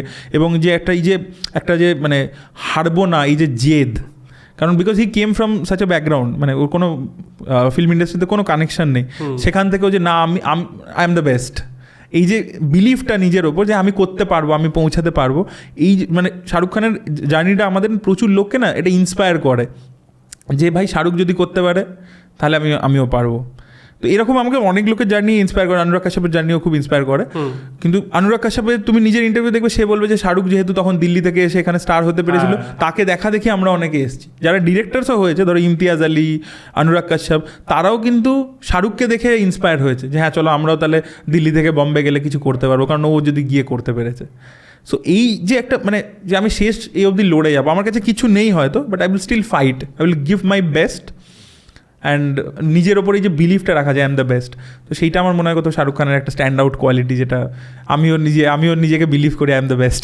ডেফিনেটলি একদমই। হ্যাঁ। আর তারপরে রিসেন্ট কিছু ফ্লপস দেওয়ার পরে যে এই কামব্যাকটা হ্যাঁ, হ্যাঁ, আর এমন টাইমে কামব্যাক করলো যখন বলিউডের কোনো সিনেমা কাজ করছে না, এক্স্যাক্টলি। মানে সত্যি আর আলাদাই ইয়েতে নিয়ে মানে সবাই লিখছে বলিউড খাতাম, সাউথ হ্যাজ টেকেন ওভার, সেইখানে আর কি পাঠানের মতো ছবি নিয়ে এসে তারপর Jawan followed by Dunki and all, হ্যাঁ সেটা তো শাহরুখ করেই দেখিয়েছে। তো পাঠান যখন বেরোচ্ছিল তখন একটুখানি বয়কট কালচারও চলছিল, হ্যাঁ, হ্যাঁ। আর শাহরুখ খানকেও বয়কট করার হ্যাঁ, ট্রাই হ্যাঁ। করা হয়েছে অনেকই, মানে সাংঘাতিক লেভেলের। বাট আমার মনে হয় ওটার উল্টো এফেক্ট হয়ে গেছে। আসলে মানুষ কিনা মানে অ্যাকচুয়ালি এই যে কালচারটা এখন তৈরি হয়েছে, ক্যান্সেল কালচার, বয়কট কালচার, এই যেটা খুব ডেট্রিমেন্টাল। এটা যে খালি শাহরুখের সাথে হচ্ছে তা নয় কিন্তু, এটা কিন্তু সব জিনিসের সাথে, সব লোকের সাথে, এই যে রূপম ইসলামের সাথে এই ঘটনাটা নিয়ে আমার তো মনে হয় যে এত মানে হাঙ্গামা করার মতো কী হলো। তুমি দেখো যে কী হয়ে গেল লাস্ট কদিনে, সবাই সব কন্টেন্ট ক্রিয়েটার একটা করে ভিডিও বানিয়ে দিল, কেউ তার দিকে, কেউ বিপক্ষে পক্ষে হয়ে গেল। মানে একটা লোক শো করে নামছে, একটা মানুষ তো সেই বললাম একটা টাইমে রিয়্যাক্ট করে ফেলেছে, সিম্পল, ছেড়ে দাও না ভাই। কিন্তু সেটাকে নিয়ে কি হলো, এই হলো, তার পলিটিক্যাল কি প্রেফারেন্স, হ্যান ত্যান সব নিয়ে কথা হয়ে গেল। বয়কট রূপম ইসলাম, সেটা বল তার যে ফ্যান বেস আছে তারা বললো, এটা হিউজ এরকম একটা যে এই কালচারটা ভালো না, এবং এটা সবাইকেই ফেস করতে হচ্ছে কোনো না কোনো স্তরে। আই হোপ তোমাকেও হয়তো মাইট বি ফেস করতে হয়েছে যে সবাইকে কখনো না কখনো বয়কট করছে। এখন আমরা কোনো জিনিস মানে আমাদের পার্সপেক্টিভের বাইরের কোনো জিনিসকে আর দেখতেই পাচ্ছি না। আমার যেটা মনে হচ্ছে ঠিক সেইটাই ঠিক হতে হবে। যদি তোমার পয়েন্ট অফ ভিউ না মিলছে তার মানে তোমাকে গালাগালি দেবো, অ্যাটাক করবো, ফেক অ্যাকাউন্ট থেকে গিয়ে বলবো, ইট ইজ গোয়িং এভরিওয়্যার। এবং মানুষ কোথাও একটা গিয়ে না, যে তুমি বলছো পাঠানের ক্ষেত্রে যে সাধারণ মানুষের তারা না এগুলো থেকে কিছুটা দূরেও আছে, এটা কিন্তু একটা সোশ্যাল মিডিয়ার থিং। সাধারণ মানুষ কিন্তু বলছে আরে বাবরে এটা কি হচ্ছে রে ভাই। না শুধু সাধারণ মানুষ না, সাধারণ মানুষ যারা সোশ্যাল মিডিয়াতেও আছে তারা কিন্তু কমেন্টসে এবার ওদেরকে বলে না। আমি অনেক সময় দেখি, আমি নোটিস করি, এখান থেকে আমি একটা অন্য জিনিস বলছি, আমি দেখলাম কি একটা কমেন্ট এসছে, সেম কমেন্ট একটা অন্য নাম দিয়েছে, তখন বুঝি যে এই কমেন্টটা মানে ওই সেম লোকটাই করেছে, তার মাল্টিপল অ্যাকাউন্টস আছে, সে আমাকে মাল্টিপল বার গালাগালিটা দিচ্ছে, এটা অ্যাকচুয়ালি একটাই লোক দিয়েছে কিন্তু। সো আমি কোথাও তো সেই শাহরুখ খানের ক্ষেত্রে জিনিসটা এত এক্সট্রিম লেভেলে চলে গেছিলো যে লোকে তখন ডিসাইড করছে না ভাই আমরা ভালোবাসাটা দেখাবো, এবার দেখানো। আর যারা অ্যাকচুয়ালি পজিটিভ, যারা মানে ইয়ে করে, তারা কিন্তু অত এক্সপ্রেস করে না কমেন্ট। না খুবই রিয়ার অকেশনে লিখেছে হ্যাঁ ভাই ভালো লাগলো ভিডিওটা, খুবই কম, কিন্তু তাদের অ্যাকচুয়ালি ভালো লাগে। হ্যাঁ, যারা রেগুলারলি দেখে, যারা সিরিয়াস, তারা ওরকম অত কমেন্ট করে, তাদের সময়ও নেই, এবং তারা দেখলো কোথাও এগ্রি করলো, দেখা হলে হয়তো বললো যে হ্যাঁ তোমার ওইটা দেখেছিলাম এই। বাট যারা আর কি হ্যাঁ চলো, নেগেটিভিটি অ্যাকচুয়ালি বেশি তুমি দেখবে কমেন্ট সেকশনে স্প্রেড হয়, আমি জানি না কেন, বাট হ্যাঁ মোস্টলি তো হয়। বাট সেই সময় শাহরুখ খানের অত কিছু হয়েছিল, শাহরুখ খান কিছু ইন্টারভিউ দিনই, জাস্ট মানে আমাদের কলকাতাতেই একটা কনফারেন্স হয়েছিল, ওই এতে হয়েছিল, ওটা ফিল্ম ফেস্টিভ্যালের সময় এসে বলেছিল, একটা জিনিস বলেছিল যে এখনো পজিটিভ লোকেরা আছে, পজিটিভিটি জিন্দা হ্যাঁ, আর সেটাই মানে ও বলছিল আমি বিলিভ করি এখনো পজিটিভ লোকেরা আছে, পজিটিভিটি এখনো ইয়ে করবে, আর আমি ওই বিশ্বাস, আর সেটা পুরো ফাটিয়ে দিল, মানে ওই জাস্ট একটা ছোট্ট ক্লিপ হাসতে থাকলো, আর তারপরে তো রেস্ট ইজ হিস্ট্রি বলতে পারো। হ্যাঁ, ট্রু। আর রূপম ইসলামের কথা বললে তুমি, মানে তিনিও মনে হয় স্টেজে উঠে ওটাকে ওন আপ করেছে যে হ্যাঁ ভাই আমি বলেছি আমি এরকমই, মানে ওটাকে ইয়ে করেনি যে আমি খুব মানে এক্সকিউজ দেয়নি মনে হয় নাকি। না আমার তো মনে হয় মানে এটা তো আমার কাছে ওই ব্যাপারটা আমি যেটা দেখেছিলাম, আমি ভিডিওটাও দেখেছিলাম, আমার মনে হলো যে এটা নিয়ে এত কথা হচ্ছেই বা কেন। প্রথম কথা, তুমি পুরো পৃথিবীর যে কোনো রক স্টারকে তুলে দেখে নাও, এরম ইভেন্ট তাদের লাইফে মানে 100টা পাবে, তুমি 100 কেন তার বেশি পাবে, দেখে নাও তুমি যে কোনো রক স্টারকে দেখে নাও ভাই, ওটা তো অ্যাটিটিউড, ওই রক মিউজিকে তো ওই অ্যাটিটিউডটাও তো মানে চলে, ওই অ্যাটিটিউডটা যদি না থাকে একটা শিল্পীর মধ্যে, তাহলে তুমি তাকে রক আর্টিস্ট হিসেবে অ্যাকসেপ্টই করবে না দর্শক। একটা রক আর্টিস্টের মধ্যে তো ওই অ্যাগ্রেশনটা থাকতে হবে, এটা মানো কি না? হ্যাঁ ডেফিনেটলি। তুমি রণবীর কাপুরের রকস্টার সিনেমাটা দেখে নাও, that is the image. So Rupam Islam কোথাও আমার মনে হয় রূপম ইসলামের সাথে আমার পার্সোনালিও দেখা হয়েছে। যেরকম আমি তোমাকে একটা ইনসিডেন্ট বলছি, রূপম ইসলামের সাথে আমার এক্সপিরিয়েন্স। আমি রূপম ইসলামকে মেসেজ করলাম যে রূপম দা আমি তোমার ফ্যান, আমি তোমার একটা ইন্টারভিউ করতে চাই। রূপম বলছে তোমার চ্যানেলের লিঙ্কটা পাঠাও। আমি চ্যানেলের লিঙ্কটা পাঠাও, বলছে ও আচ্ছা তোমাকে তো আমি চিনি, কিন্তু আমি এখন তোমাকে ইন্টারভিউ দেবো না। বললাম আচ্ছা কেন? তখন বললো যে আমার কোনো নতুন গান বেরোলে আমি তখনই ইন্টারভিউ দিই। আমি বললাম আচ্ছা ঠিক আছে। তারপর আমি বললাম যে কিন্তু রূপম দা ফসিলসের তো এতদিন মানে এত বছর পূর্তি হলো, সেই উপলক্ষে ফসিলস একটা আলাদা এন্টিটি, রূপম ইসলাম একটা আলাদা এন্টিটি, তুমি এখন রূপম ইসলামের সাথে কথা বলছো, তুমি ফসিলসের সাথে কথা বলছো না। সো আমার কথা মনে হলো, আমি কিন্তু রেগে যাই না, আমার খুব ভালো লাগলো কি যে এই লোকটা যেটা ফিল করে, মানে খুব ট্রান্সপারেন্ট লোকটা। আর রূপম ইসলামের সাথে তারপরেও আমার দেখা হয়েছে, রূপমদার সাথে আমার দেখা হয়েছিল হচ্ছে হইচইয়ের পার্টিতে দেখা হয়েছিল, তার আগে একবার একটা প্রিমিয়ারে দেখা হয়েছিল। And he was very open, মানে খুব খুব ভালো ব্যবহার, খুব ওপেন লোকটা, কিন্তু যেটা মনে ফিল করে সেটাই বলে দেয়। ঠিক আছে, যেরকম আমাকে যখন হইচইয়ের পার্টিতে তখন বললো কি জ্ঞান বাবু কেমন আছে, আমি ঠিক আছে, মানে প্রতিটা মানুষ এবার সবাই কি আমার মতোই হবে? অনেক সময় হয়তো হয়তো সেই মুহূর্তে অন্য কোনো আর্টিস্ট থাকলে হয়তো ফিল সেমই করতে, হয়তো বলতো না, কিন্তু রূপম ইসলাম এমন একটা লোক যে বলে দেয়, এক্সপ্রেস করে দেয় নিজেকে, সেটা তার স্টাইল, এবং তাই জন্যই তো তার ওই ওপেন আপ নেচারটার জন্যই তো আমার তাকে ভালো লেগেছে কোথাও একটা। আমার মনে হয় না যে এটা নিয়ে এত বেশি কিছু কন্ট্রোভার্সি হওয়ার দরকার ছিল। আর এটা তো না যে ও মানে কোনো পারফরমেন্স করছে, মানে কোনো স্টেজে আছে, অন স্টেজ কিছু করেছে, ওর পার্সোনাল মানে ওর মনে হয় বাড়িতে ঢুকছিল নাকি, বা না ওই হোটেলে যাচ্ছিল, পারফর্ম করার পর হোটেলে যাচ্ছিল, খুব টায়ার্ড ছিল আর কি আফটার। ভিডিওর মধ্যে বোঝা যাচ্ছে পরিষ্কার, মানে ও কিন্তু রাস্তায় ওরকম হয়নি, ও যখন ওর নিজের একটা প্রপার্টিতে ঢুকে গেছে, তারপরেও লোকজন ঢুকে আসছে, তখন একটুখানি হয়ে গেছিল। হ্যাঁ, নায়ক সিনেমাটায় মনে হয় এরকম একটা আছে যে ফিল্ম স্টাররা, যারা ফিল্ম স্টার আছে তারা কতটা মানে অফ স্ক্রিন কতটা থাকে। হ্যাঁ, অ্যাকচুয়ালি না আর্টিস্টরা প্রচণ্ড ভালনারেবল হয়, জানো তো। আর্টিস্টদের কেন খারাপ লাগে আমি এখন ধীরে ধীরে বুঝতে পারি, প্রথমে ধরো বুঝতে পারতাম না। আজকে ধরো ওই যে আমি বলছিলাম তোমাকে ইনসিডেন্টে যে দেবদার খারাপ লেগেছিল, তার কারণ হচ্ছে ধরো ওই যে ছবিটা, আমি তো একটা ভিডিওতে খারাপ বলছি, কিন্তু এখন আমি ধীরে ধীরে বুঝতে পারি যে ওই ছবিটার পিছনে তো এফোর্ট কবে থেকে দিচ্ছে, ঠিক আছে, এবং ওর ওপর stakes are very very high, এবং আর্টিস্ট সবসময় ভালনারেবল হয়, ঠিক আছে, কারণ তার সে একটা ধরো পার্সপেক্টিভ দিয়ে একটা জিনিসকে বানিয়েছিল, পাবলিক সেটাকে কী রকমভাবে রিসিভ করবে, ভালো বলতে পারে, খারাপ বলতে পারে, হয়তো ভালো বলছে হয়তো, কিন্তু সে যেটা বলতে চেয়েছিল সেইটা আর্ট বুঝতে পারলো না, অন্য কারণে ভালো লাগছে ধরো, বুঝতে পারলে তো। তো আর্টিস্ট প্রচণ্ড ভালনারেবল, একটা যে কোনো ছেলে মেয়ে সব, আর যে ধরনের শিল্পী, মানে সেটা লেখক হতে পারে, যে ছবি আঁকে সেও হতে পারে, আমি খালি সিনেমার লোকেদের বলছি না, দে আর ভেরি ভেরি ভালনারেবল। তাই জন্য তাদেরকে না ক্রিটিসাইজ করলে তাদের প্রচণ্ড খারাপও লাগে। হ্যাঁ, মানে কারণ আমরা এফোর্টটা দেখতে পাই না, এফোর্ট সে পুরোটাই দিয়েছে, কিন্তু আউটপুটটা হয়তো সবসময় তো সেম নাই আসতে পারে, বা সে যেভাবে একটা ভেবে করেছে তোমার সাথে ধরো রিজোনেন্স হলো না, তো সেই কারণে তোমার ভালো লাগলো না।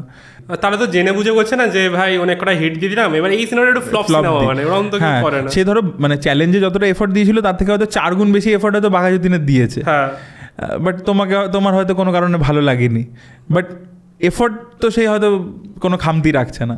হ্যাঁ, সেই জানতেও না যে হয়তো আউটপুটটা এরকম হবে কি এরকম হবে। হ্যাঁ, সে নিজের দিক থেকে পুরো চেষ্টাই করেছিল, কোথাও গিয়ে কিছু কিছু কারণে, অনেক রকম লজিস্টিক্স প্রবলেম ইত্যাদি সব কিছু হতে পারে, যে কোনো কারণ হতে পারে, যে কারণে কি হচ্ছে না, ব্যাটে বলে হচ্ছে না ব্যাপারটা। হ্যাঁ, আর রিসেন্ট একটা যেটা খুব ভালো ফিল্ম যেটা হয়েছে, যেটা সবার মানে ম্যাক্সিমাম লোকেদের ভালো, সেটা হলো 12th ফেল। হ্যাঁ, ঠিক আছে, কিন্তু সিমিলার থিমের আর একটা সিরিজ ছিল, সেটা হলো অ্যাসপিরেন্টস, যেটা ছিল। হ্যাঁ, অ্যাসপিরেন্টস ছিল। হ্যাঁ, তো এই দুটোর মধ্যে মানে মোটামুটি প্লটটা কিন্তু সেমই বলতে পারো। একজন আছে যে ভালো করবে, তার কিছু বন্ধু আছে তারাও চেষ্টা করছে বাট তারা পারেনি। বাট 12th ফেলটা এত ইমোশনালি হিট করলো, এত লোকেদের পছন্দ হলো, অস্কারেও মনে যাচ্ছে এইবারে। হ্যাঁ, তো এই দুটো মধ্যে ডিফারেন্সটা তোমার অ্যাজ আ রিভিউয়ার কি মনে হলো? দেখো, এটা একটা জিনিস হচ্ছে কি যে টিভিএফ এর কন্টেন্টটাও ভালো, অ্যাসপিরেন্টও কিন্তু ভালো শো, অ্যাসপিরেন্ট কিন্তু খারাপ শো একেবারে নয়। সিজন 1টা তো বেশি ভালো ছিল, সিজন 2তেও তারা অন্যরকম একটা করেছে approach, but season 1 was very good. এবার অ্যাসপিরেন্টও এই যে গল্প বলার কিছু টেকনিক আছে, ঠিক আছে, অ্যাসপিরেন্ট একদম প্রপার যে 12 স্টেজেস অফ হিরো একটা জিনিস আছে, 12 স্টেজেস অফ হিরো, যে হিরোকে এই ধাপের থ্রু দিয়ে যেতে হবে, ঠিক আছে। তো সেই অ্যাসপিরেন্টের সিজন 1টা তুমি যদি দেখো, আর কোটা ফ্যাক্টরি সিজন 1টা তুমি যদি দেখো, তুমি দেখবে ক্যারেক্টার ওয়াইজ সেম রয়েছে, মানে একটা স্ট্রাকচার ফলো করেছে। এবং ওরা ওই 12 স্টেজেস অফ হিরোটাকে, আমার ভিডিও আছে, তুমি চেক আউট করে দেখতে পারো, যে 12 স্টেজেস অফ হিরো অ্যাসপিরেন্ট বলে সার্চ করলেই তুমি পেয়ে যাবে। ওখানে আমি ওটা ভেঙে বলেছিলাম যে কেন আর কি এই 12 স্টেজেস অফ হিরোটাকে ওরা প্রপারলি ফলো করেছিল ওইটার মধ্যে। অ্যান্ড ওর রাইটিংও ভালো, নবীন কাস্তুরিয়ার পারফরমেন্স খুব ভালো, বাকিদেরও পারফরমেন্স খুব ভালো।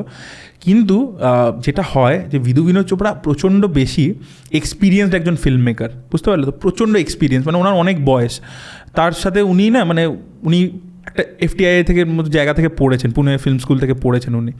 এবার উনি যেটা অ্যাডিশনাল জিনিস করছেন, হয়তো গল্পটা মানে একটা আন্ডারডগেরই বলছেন যে আন্ডারডগ, এখানে আরও ইকোনমিক চ্যালেঞ্জেস আরও বেশি, গ্রাম থেকে এসে করছে। এবার উনি ওটার মধ্যে যে জিনিসগুলোকে নিয়ে এসছেন যেটা অ্যাসপিরেন্টের মধ্যে নেই, সেটা হচ্ছে প্রথম হচ্ছে টেকনিক্যাল ব্রিলিয়েন্স। তুমি দেখবে যখন এই যে ক্যারেক্টারটা আমাদের বিক্রান্ত মাসের ক্যারেক্টার লাস্টে ইন্টারভিউ দিতে গেছে, ঠিক আছে, তুমি দেখবে ওর কানটা বাজছে, তালা লেগে যাচ্ছে যেন, দেখবে কন্টিনিউসলি আনকমফোর্টেবল ফিল করছে, টাইটা লুজ করছে, কোটটা খুলে ফেলছে বাইরে এসে, জুতো দেখছে, হ্যাঁ জুতোটাকে এরকমভাবে খুলে নিল হালকা করে।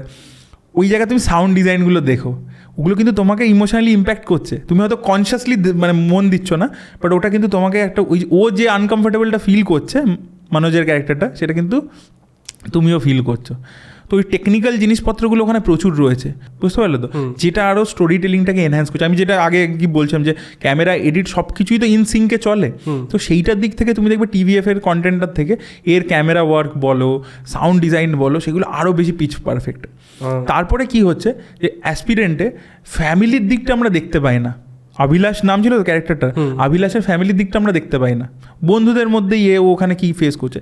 এখানে ওরা দেখবে গ্রাম থেকে শুরু করে পুরো ফ্যামিলির দিকটা আমরা দেখতে পাচ্ছি, প্রেমের দিকটা আরও বেশি করে দেখতে পাচ্ছি। তো এই যে অ্যাসপেক্টগুলো যখন দেখাচ্ছে, তখন ধরো UPSC অ্যাসপিরেন্ট নয়ও, সেও কোথাও গিয়ে একটা কানেক্ট করে যাচ্ছে, বুঝতে পারলে তো। আর গ্রামের যে ট্রিটমেন্টটা আছে না, গ্রামের যে ওর বাড়ি ইত্যাদি, ওর বাবার সাথে সম্পর্ক, সেখানে তুমি পথের পাঁচালীর প্রচুর রেফারেন্স দেখতে পাবে, তুমি লক্ষ্য করেছো। আর ইভেন তোমাকে বলে রাখি, পথের পাঁচালীর যে মিউজিকটা ছিল না, ব্যাকগ্রাউন্ড মিউজিক, সেটা রাইটস বিধু বিনোদ চোপড়া কিনেছেন, দিয়ে ওখানে ব্যবহার করেছেন ছবির মধ্যে, মানে ওই কাইন্ড অফ মিউজিক।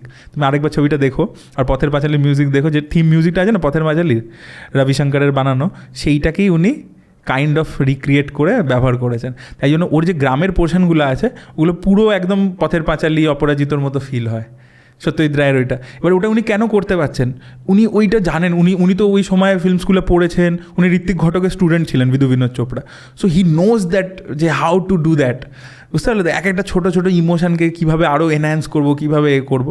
তো সে রাইটিংয়ের মধ্যে আরও কীভাবে নুয়ান্স নিয়ে আসবো, ছোটো ছোটো মোমেন্টসগুলোকে আরও কীভাবে করবো। TVF যেটা করছে সেটাও নো ডাউট খুবই ভালো করছে, খুবই ভালো সেম কন্টেন্টই করছে, কিন্তু যে ফিল্ম মেকিং, যে ফিল্মের যে ল্যাঙ্গুয়েজ আর ডিরেক্টরের যে এক্সপিরিয়েন্স, এই দুটো technical expertise, film making language আর ডিরেক্টরের এক্সপার্টিস, এই তিনটে 12 ফেলে অনেক বেশি। এবং ধরো নিবিন কাস্তুরিয়ার থেকে বিক্রান্ত মাসে অভিনেতা আরও বেশি। প্লাস আরেকটা কী হচ্ছে কি, যে ওই যে বললাম যে ওটা একটা অ্যাসপিরেন্টেরই গল্প থেকে যাচ্ছে, এটা অ্যাসপিরেন্টের সাথে সাথে প্রচুর সাধারণ মানুষেরও গল্প হয়ে যাচ্ছে 12th ফেল, কারণ যেহেতু ফ্যামিলির দিক, গ্রাম থেকে, এবং চ্যালেঞ্জটা আরও বেশি এই লোকটার জন্য। তাই জন্য একটা ডায়লগ আছে যে do you think that you are more deserving than, না তোমার মনে হয় তুমি বেটার, IIT বা IIM গ্র্যাজুয়েটসের থেকে বেটার, তখন ও বলে যে no, but I am more deserving, কারণ আমি এই অবধি পৌঁছেছি হচ্ছে বিনা অক্সিজেনে, এক্স্যাক্টলি খালি পায়ে চড়ে উঠেছি। তো এইটা আমার, তো ওর জার্নিটা আরও বেশি চ্যালেঞ্জিং। ওখানে কিন্তু অভিলাষের ক্যারেক্টারটা একটা চাকরি করতো নর্মাল, সেটা ছেড়ে সে এসেছিল, সে হি ওয়াজ ফ্রম মানে ওয়েল টু ডু ফ্যামিলি, বাড়ি থেকে টাকা পাঠাচ্ছে, হেল্প করছে, করছে, তারও প্রেশার ছিল, বাট এখানে চ্যালেঞ্জটা ওয়াজ এক্সট্রিম, অনেক এক্সট্রিম।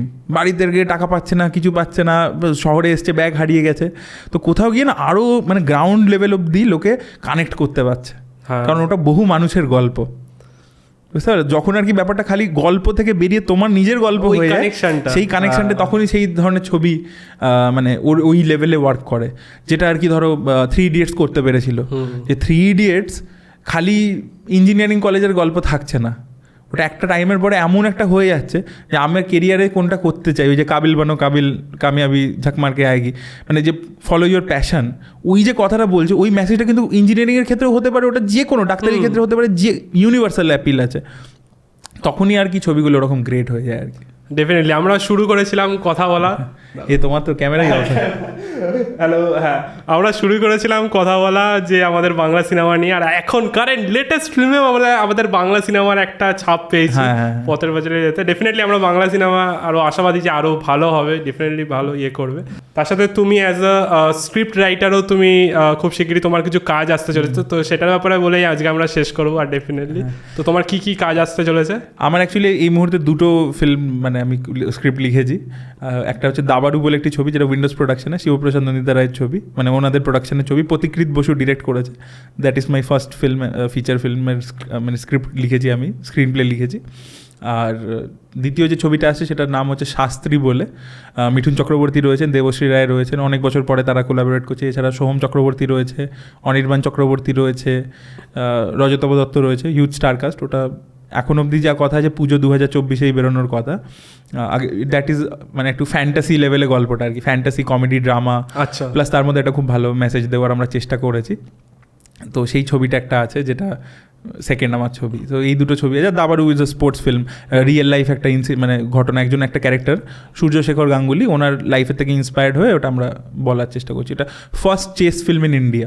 মানে সত্যজিৎ রায় করেছিলেন Shatranj Ke Khilari, but that was actually মানে কি বলবো, একটা হিস্টোরিক্যাল ফিল্ম আর কি, একটা সত্যিকারের ঘটনা নিয়ে, তার মধ্যে দাবাটা ছিল অ্যাজ অ্যান এলিমেন্ট।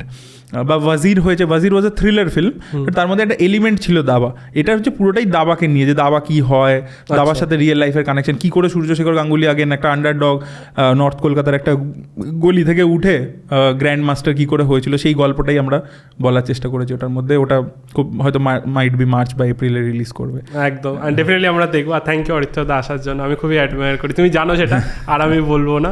বাট হ্যাঁ, আমি লর্ড অরিত্রর ওয়ান অফ দ্য ওই কমিউনিটির আমি ওয়ান অফ দ্য মেম্বার। খুব ভালো লাগলো তুমি আসলে।